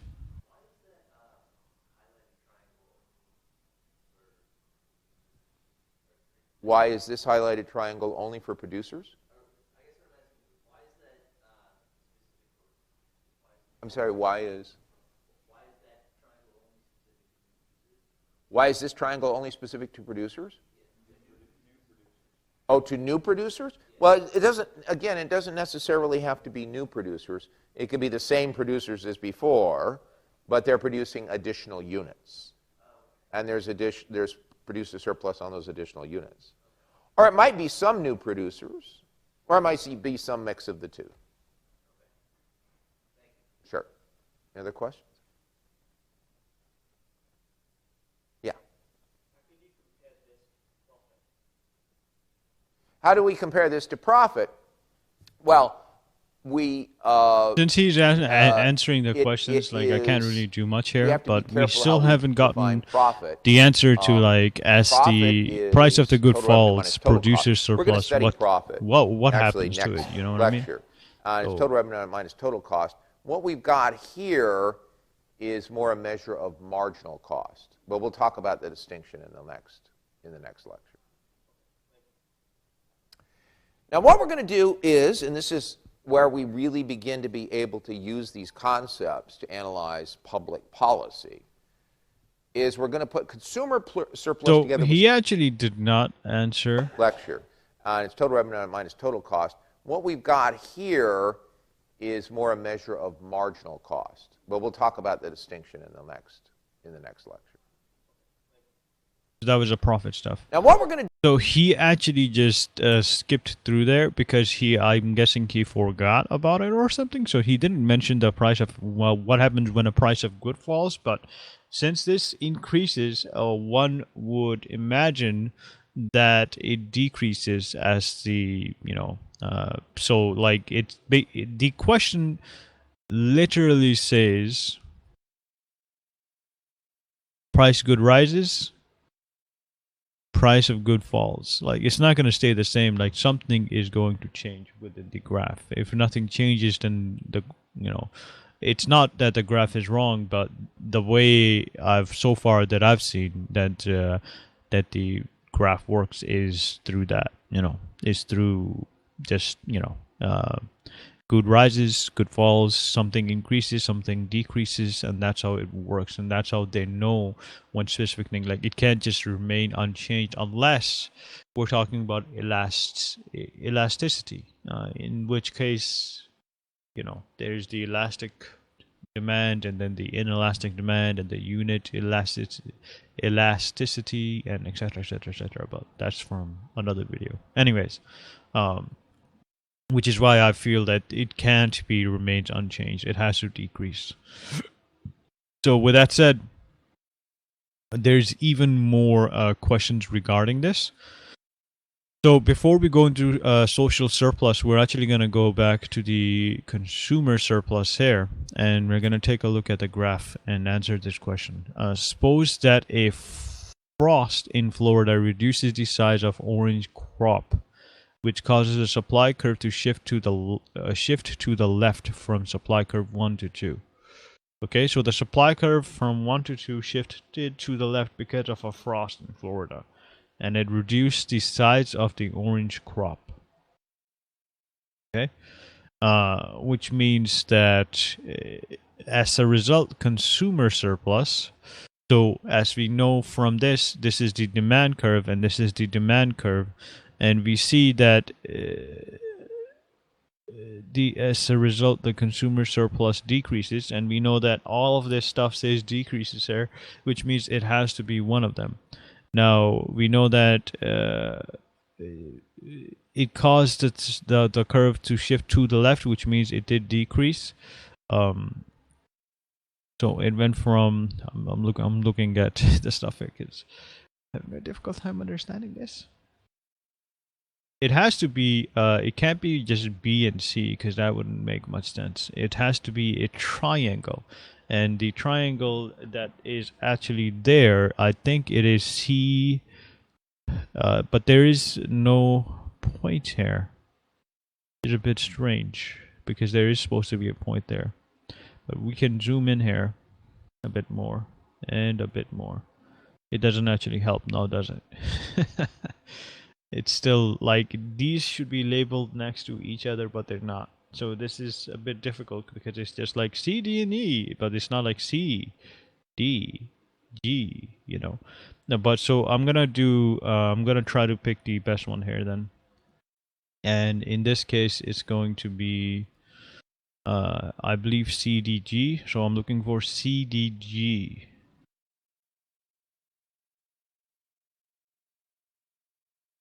Decreases in areas B and C. And increases in G? No, it increases in D. B, C, D.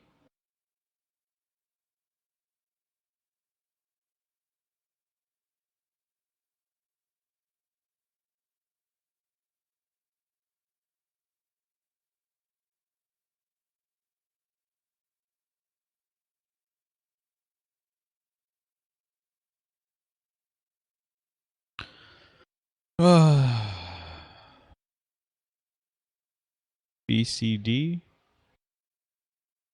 BCDG, BCDG.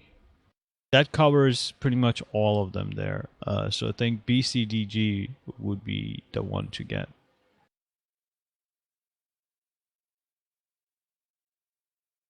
Well, it decreases from actually, like, it decreases from here to over here. So it would have to have a, but that's not, like, I don't understand how the graphing works for this case. So this kind of sucks. BCDG is the closest one that I can get to, in which it covers pretty much all of the areas, in which case in this graph it's showing that it's, but it could also, like, this is A, this is B, this is E, so this is E, so it has to be B, C, D, G, because it's B, C, E, F.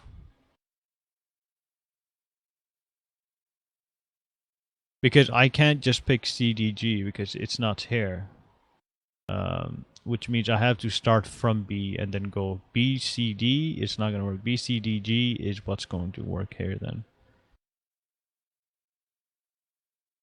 Actually, B, C, D could be the one here because it's going for a B, C, and then D.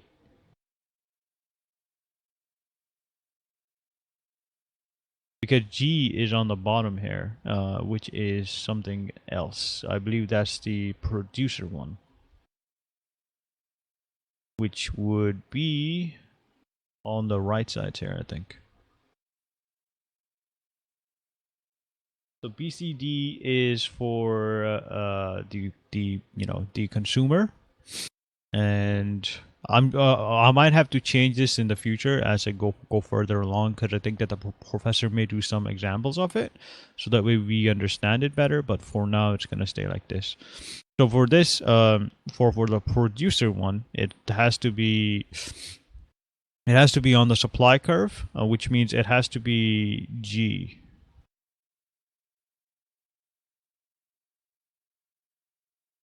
Which is on the supply curve, as you can see.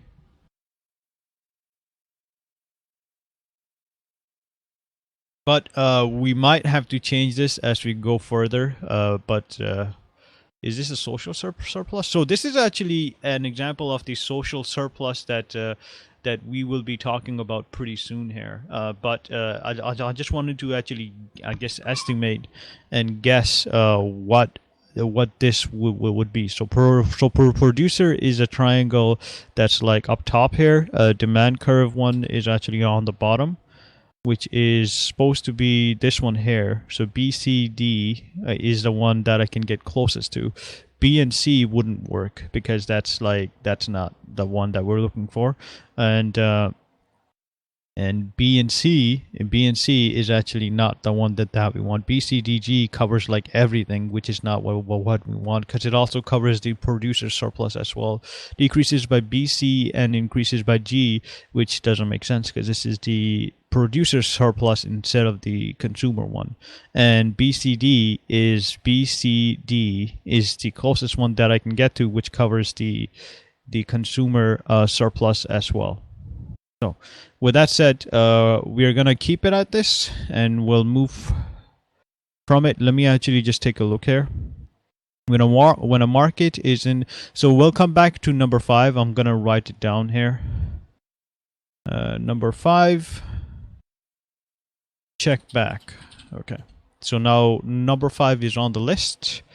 So just to go back here, I'm comfortable with number 1, so we're not going to be going back to it until there's something that literally states that, that this is the answer. Number 2, we'll go back to it as we learn more. Number 3, I believe, is done. Number 4 is done. So number 2 is also something that we're going to go back to it. So number 2 is another one. So number 5 is another one. Number 6 is what we're going to see now and see how much we've learned so far. When a market is in equilibrium, there is no consumer surplus. When a market is in equilibrium, there is no consumer surplus.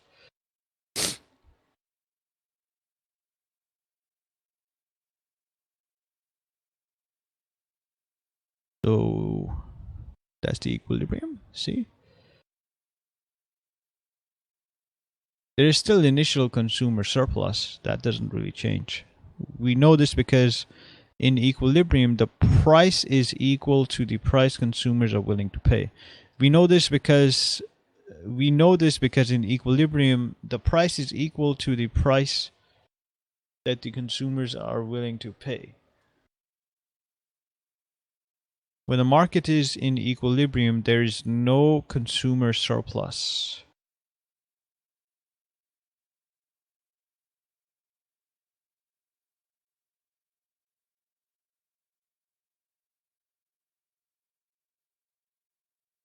Yeah, I don't know. Like, once again, in order for us to answer this question, we would have to know what is the marginal cost. And in this case, we know that the additional cost of producing one more unit, but in an equilibrium, that's actually, that's there isn't much initial cost in an equilibrium, so that doesn't make much sense. Also, it looks like it's pretty cold outside because I just got some nice wind. So the cost of producing additional unit, but that's the increase of supply. But at an equilibrium, that's not the case, because because in an equilibrium, the cost of producing stuff and the cost of selling stuff is pretty much equal. Like, it's the best price for a product. The student is incorrect because the highest price consumers are willing to pay and the price consumers actually pay are equal. Is correct because the highest price consumers are willing to pay and the price consumers actually pay are equal. Which makes sense because that's what an equilibrium is. The student is correct because the highest price consumers are willing to pay and the lowest price firms are willing to accept are equal. Okay, the highest price consumers are willing to pay. Yeah, that's.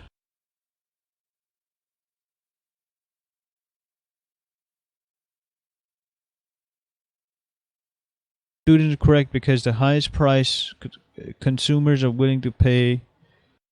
The highest price consumers are willing to pay. Okay.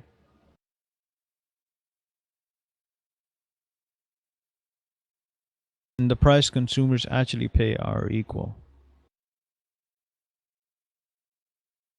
Well, no. So B can't be correct. A can't be correct. C is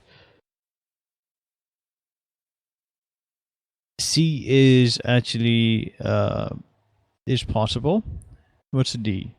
The student is incorrect because consumer surplus equals the price equals the price consumers are willing to pay for a good, which is a positive amount. That doesn't sound right. Which is like what? The student is incorrect because consumer surplus equals the price consumers are willing to pay for a good, which is a positive amount. Yeah, okay. So what? But and it says that it's incorrect because it's what? Student is incorrect because the price consumers are willing to pay and the market price are only equal for the last unit consumed. Yeah, this is like way too specific. That can't be it. This, I don't even know what the hell is this about. This is the one that I am closest to. So number 6 is what we're doing right now. The difference between the highest price the consumer is willing to pay and the price consumer actually pays. So the highest price consumer is willing to pay and the price the consumer actually pays.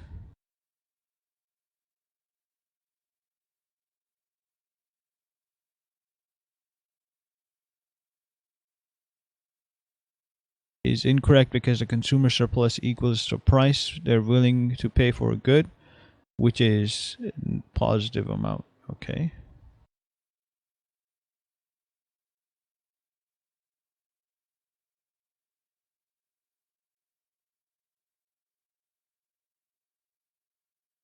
Yeah, I don't know what the hell's up with this. The correct, because the highest price consumers are willing to pay and the price consumers actually pay are equal. I think it is number C, because it actually,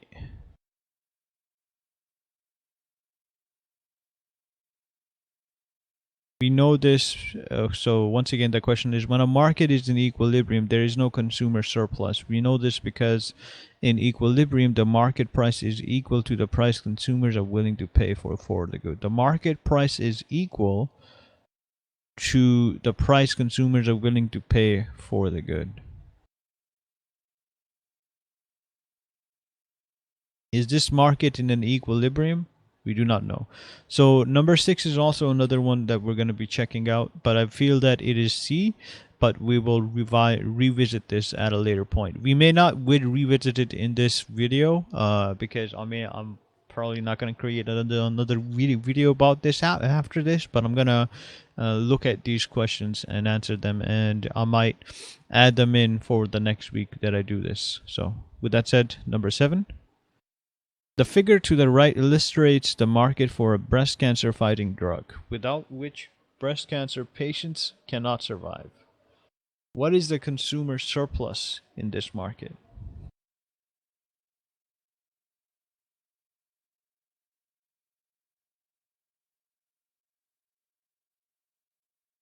They cannot survive. Remember how it did the perfectly inelastic curve? So pretty much it's actually infinity, because the price that the consumers are willing to pay for this drug is pretty much just infinity, because that the demand will just keep on going. But it looks like this is a perfectly inelastic curve though. So, and the price is actually set there. Price times quantity is what I had before. Price times quantity.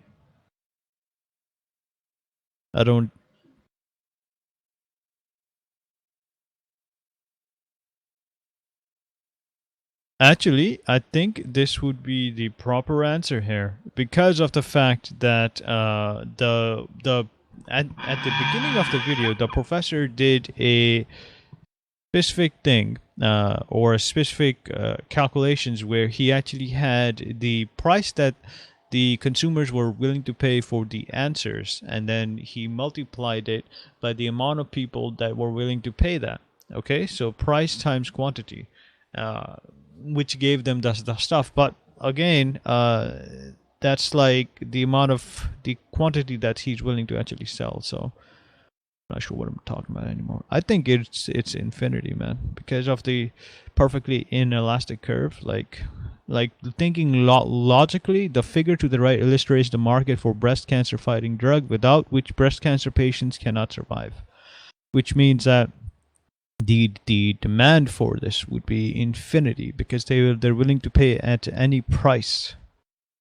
So how does it differ from consumer surplus in the markets you have? So let me actually have this question there too, number 7.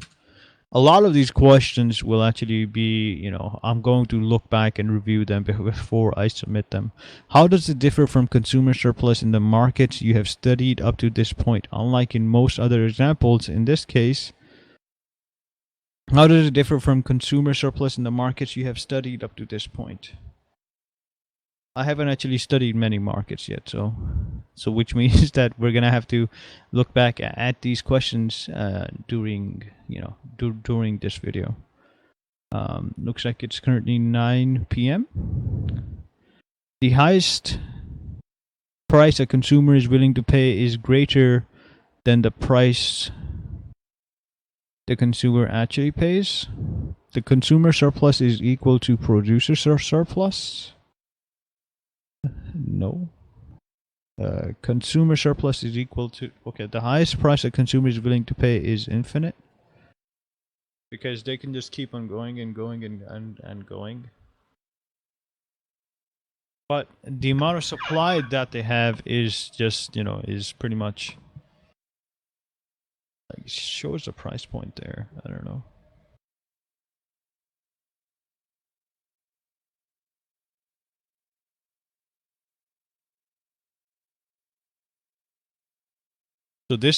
So the graph here, like if you wanted to like compare it to like the consumer surplus, like this would be like right over here.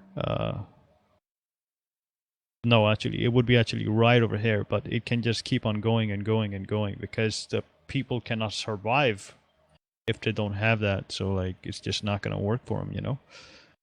And in this case, like if we were to get back to the producer stuff, like we could see that like this is just gone. Like there's nothing, like they're just gonna pay as much as possible. The highest price the consumer is willing to pay is equal to the price the consumer actually pays. Nope, not really. Because this graph, like based on the previous studying that I did, or the previous thing that we discussed, it's that this is perfectly inelastic, This is a perfectly inelastic curve here. So, all right, I hope that's correct. So the reason why I'm going through this without going further in yet is because I want to be able to look at the next questions and perhaps answer some of them based on what they're actually, man,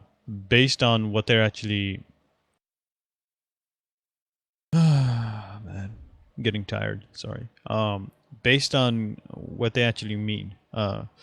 And what I mean by that is that we are currently studying this, right? And there are some circumstances where, I'm starting to lose focus a lot here. I'm sorry. Just let me retrain my thoughts real quick. So the reason why I'm doing this is because I am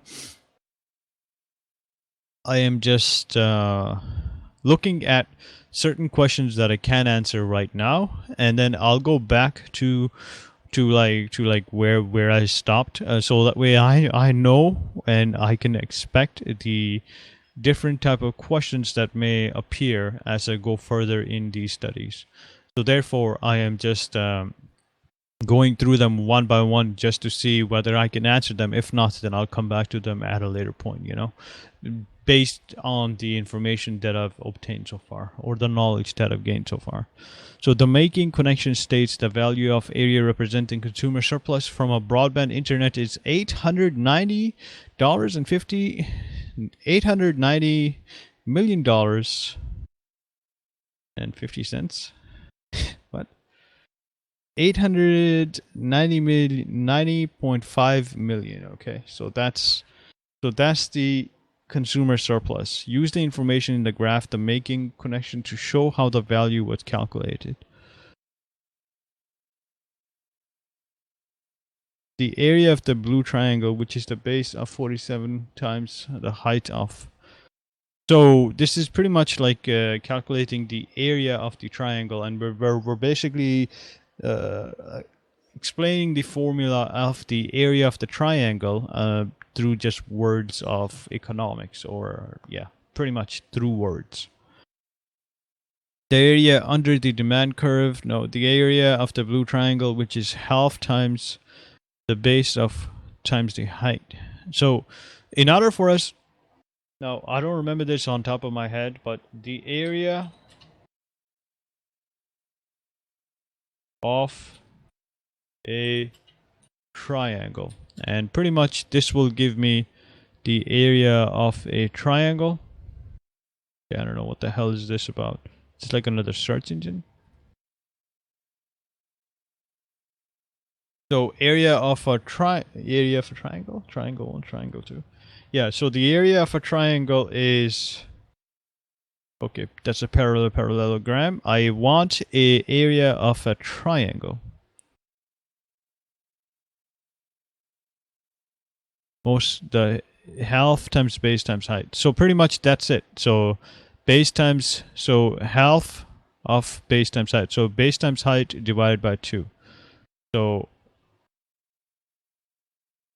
let's see here. The area of blue triangle, which is 1/2 times base. Okay, so the area which is 1/2 times base of 47 million. No, it has to be 36. Okay, it actually has 47 everywhere. Okay.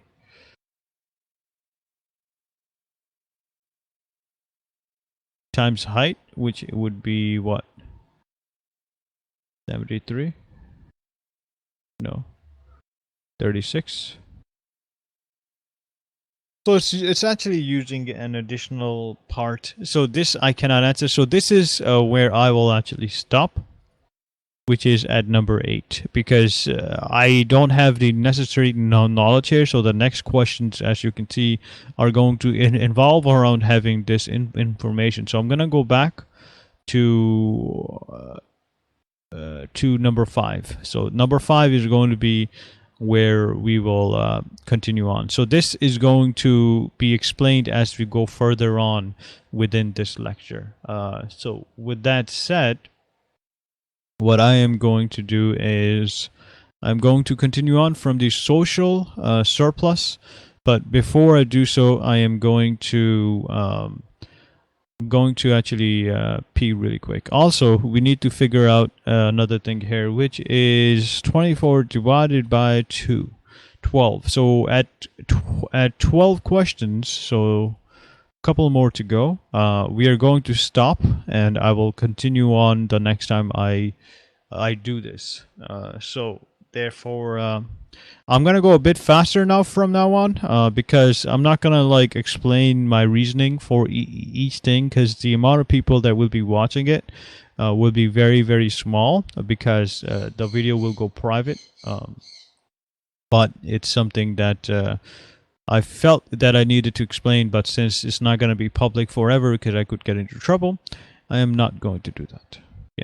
So with that said, I will be right back momentarily, and then we will begin the social surplus and learn about that, and then answer the question that is within number 5. All right, I'll be right back momentarily.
Okay, and I'm back. So we're gonna go ahead and continue on from here. As I mentioned before, we're actually gonna go a bit more quicker, instead of like going at a very slow pace. So that way we can actually get through this content a lot faster, and I can actually get through this content a lot faster too. So, with that said, let's get started.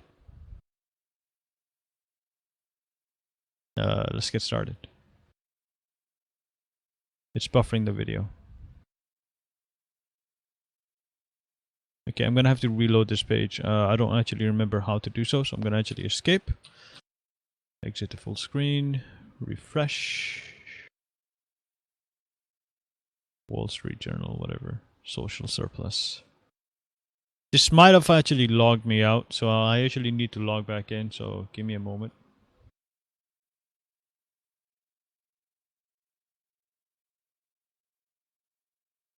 Yeah, I think it did actually log me out, which is the reason why the video stopped working there.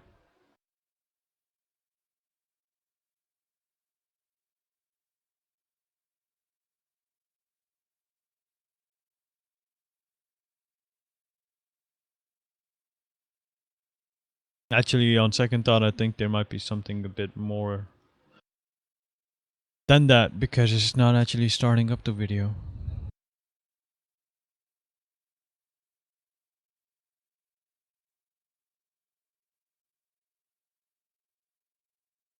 I'm not sure what happened, but the video is dead. Yeah, I can't even like do anything here.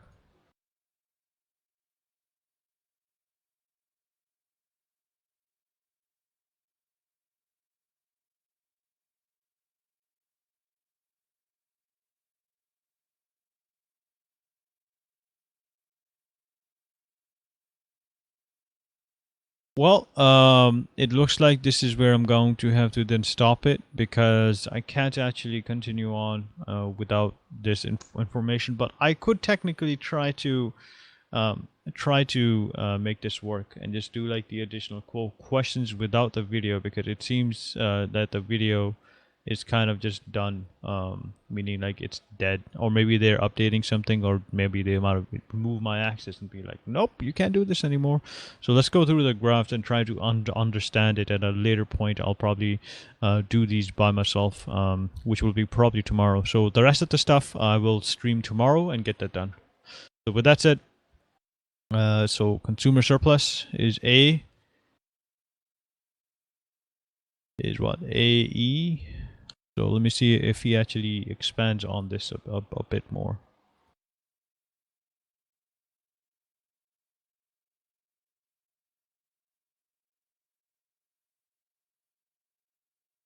The video stuff doesn't work either. I do need to actually maximize this. Social surplus.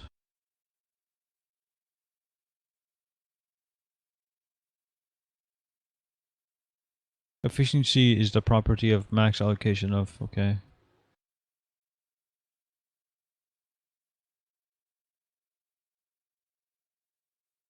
Ooh, this looks pretty complicated. The omniscient planner. Damn. I don't know what this is.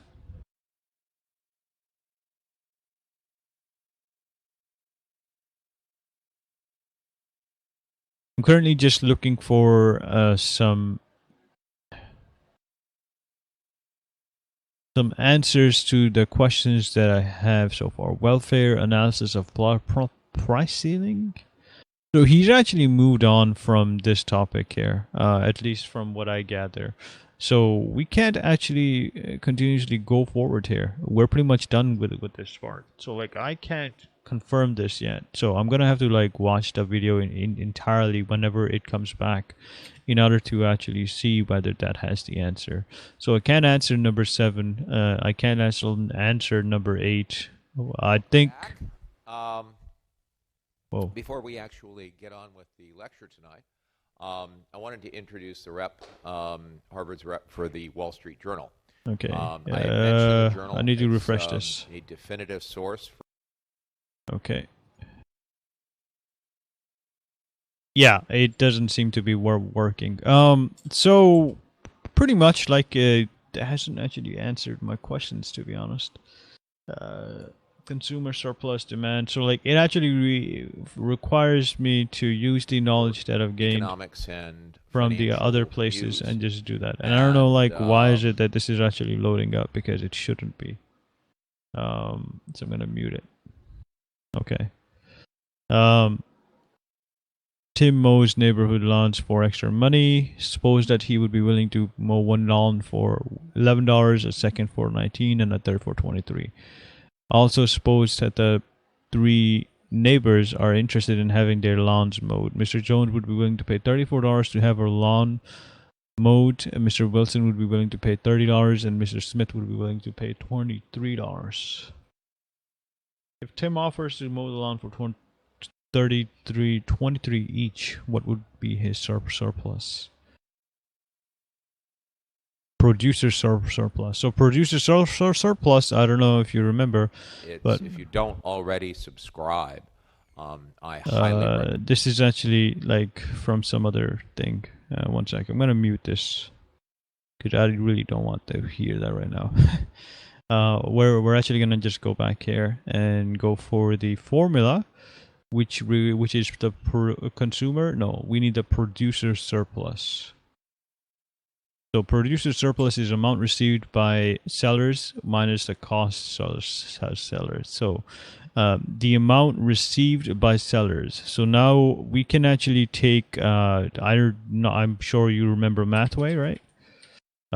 So we're actually going to use Mathway here, and we're going to use it in the way which we expect to use it, which is to pretty much just calculate basic mathematics.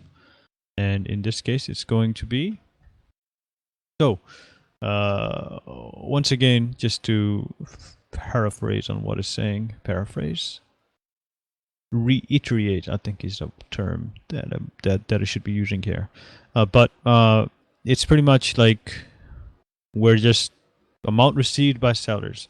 So we're looking for amount received by sellers. So how much did Tim receive? $23 to mow lawns for each. So 23 times how many people are willing to do it. So also suppose that three neighbors are interested in having their lawns mowed. Okay, so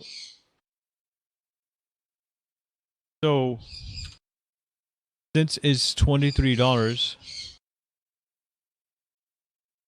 offers to mow the lawn for $23. Okay, so what would be his producer surplus? Amount received by the sellers minus the cost to sellers.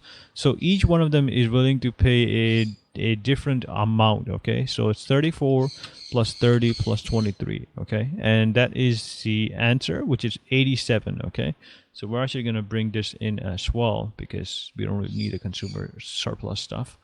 And we're going to do $87 is what the total is. Okay, so total. All right, and what we're going to do now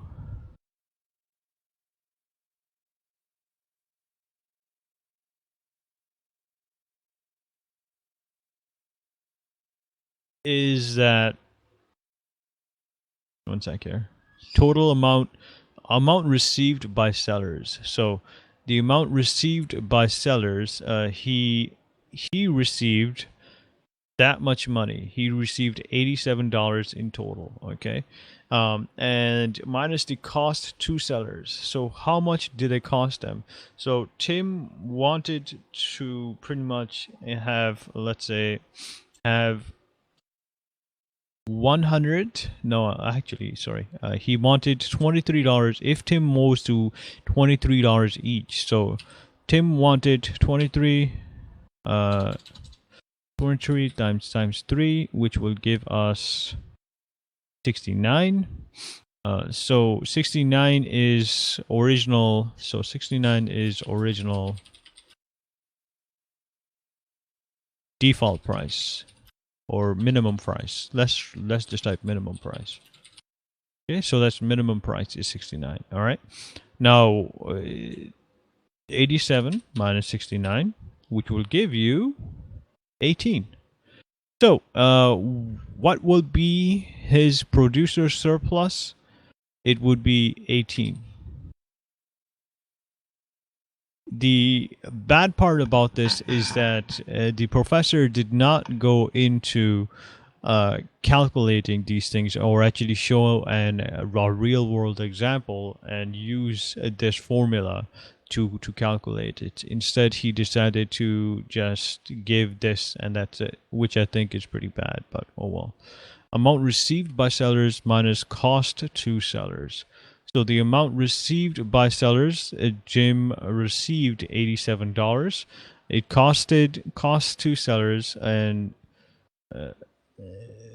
it didn't really cost him much, did it? Like he actually gained money from there, so I don't understand. Considering Mr. Jones and Mr. Two together, what will be their consumer surplus?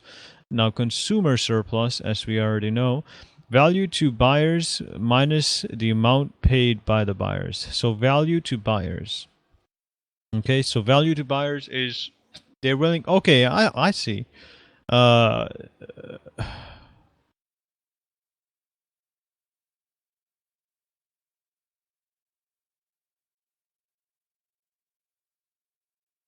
It costed them $18. What will be there? Okay, value to buyers. Okay, so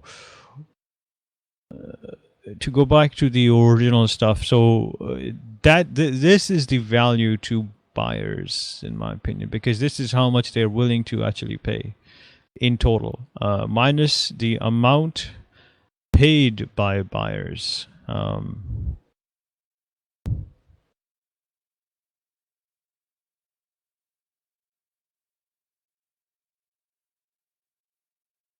Minus the amount paid by buyers. The buyers paid $23 each. So what was 23 times 18 again? 23 times 3, sorry, 69 was it? Okay, so 69. So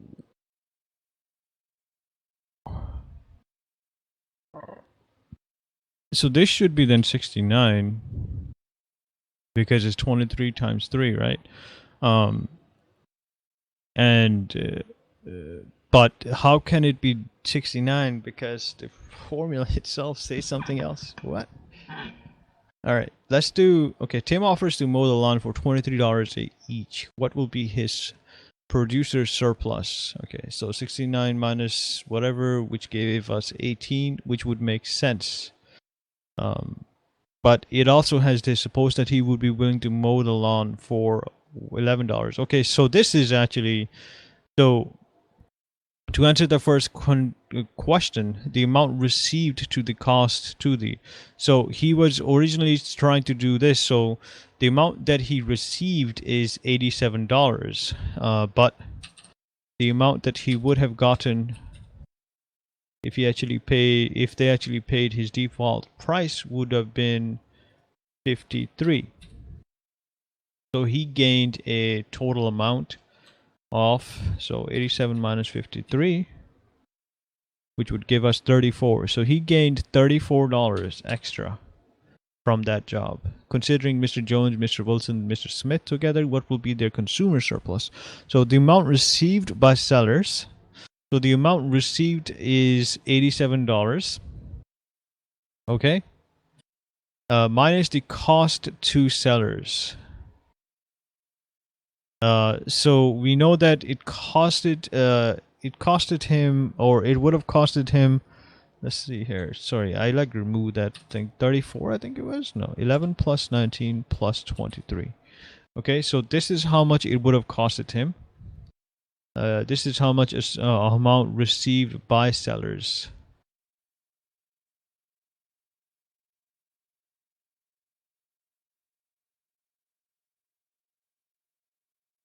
Amount received by sellers.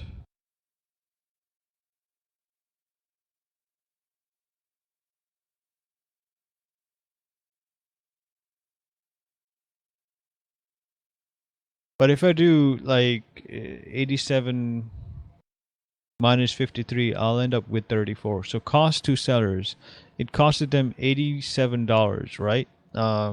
So that was the cost to them. The amount received is, they didn't really receive anything, so I don't really understand this question, to be honest. Or this 53 give me 34. Yeah.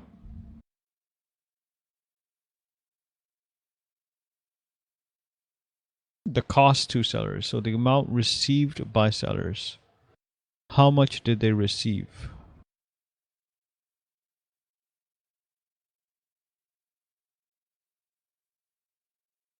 Their consumer surplus, I'm going to assume, is like the of total of like how much they were willing to actually pay. So I'm going to put 87.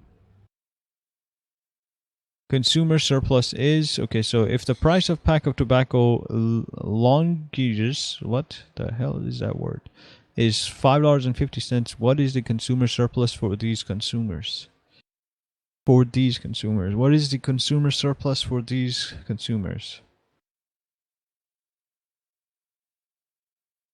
Willingness to pay for, okay.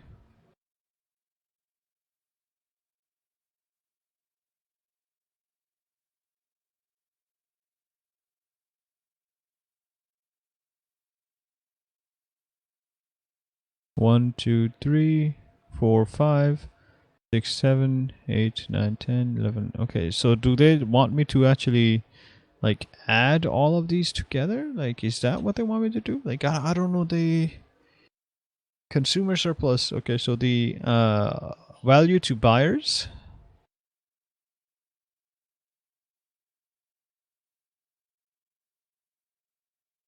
minus the amount by the buyers. So value to buyers, like buyers are able to like pay $9. So I'll do 9 plus 8 plus.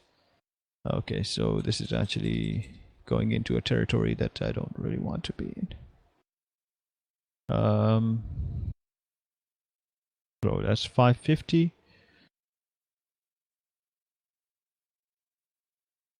6 plus 6 plus 6 plus 7 plus 7 plus 650 plus 650 plus 750 plus 7. This is pretty annoying. Plus 8 plus 850 plus 9. So $85.50.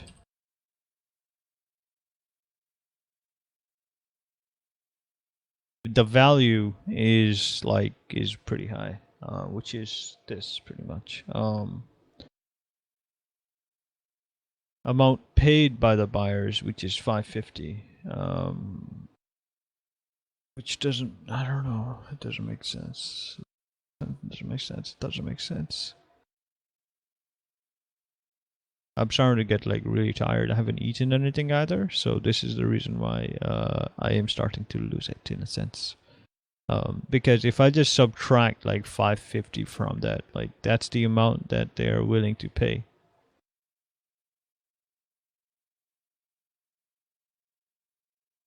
Well, they're willing to pay 0, but you know, a lot of people are willing to pay 1.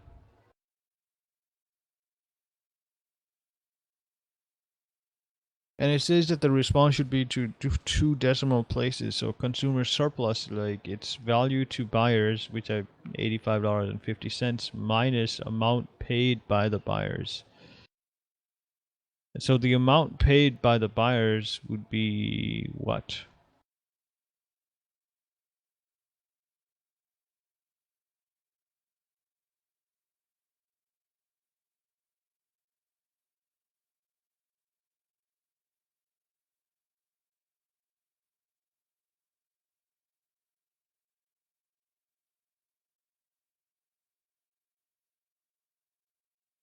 $50?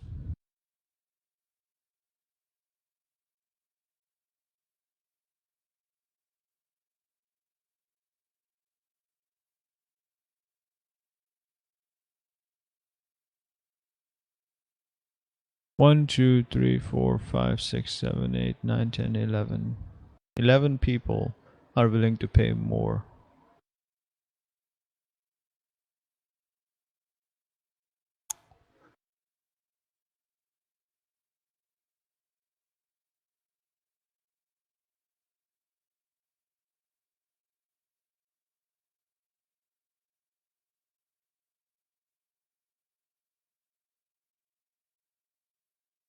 I don't think that they want me to do all of this calculation, the money part, but it does have money in it, which is a problem. See, um,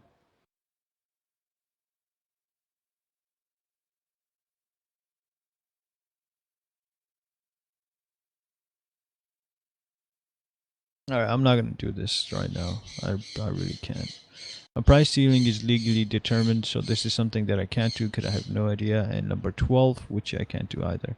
And since the video does not work, I'm not gonna really like continue on here. I think this is the end for now. I will be back tomorrow most likely, and I will continue this. If I don't come back tomorrow, then this will pretty much be it, because I'm gonna be working.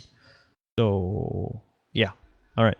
Well, hasta la vista and goodbye. Take care. Thank you for watching. I hope this was a learning experience. If not, I do apologize. I've tried to make this.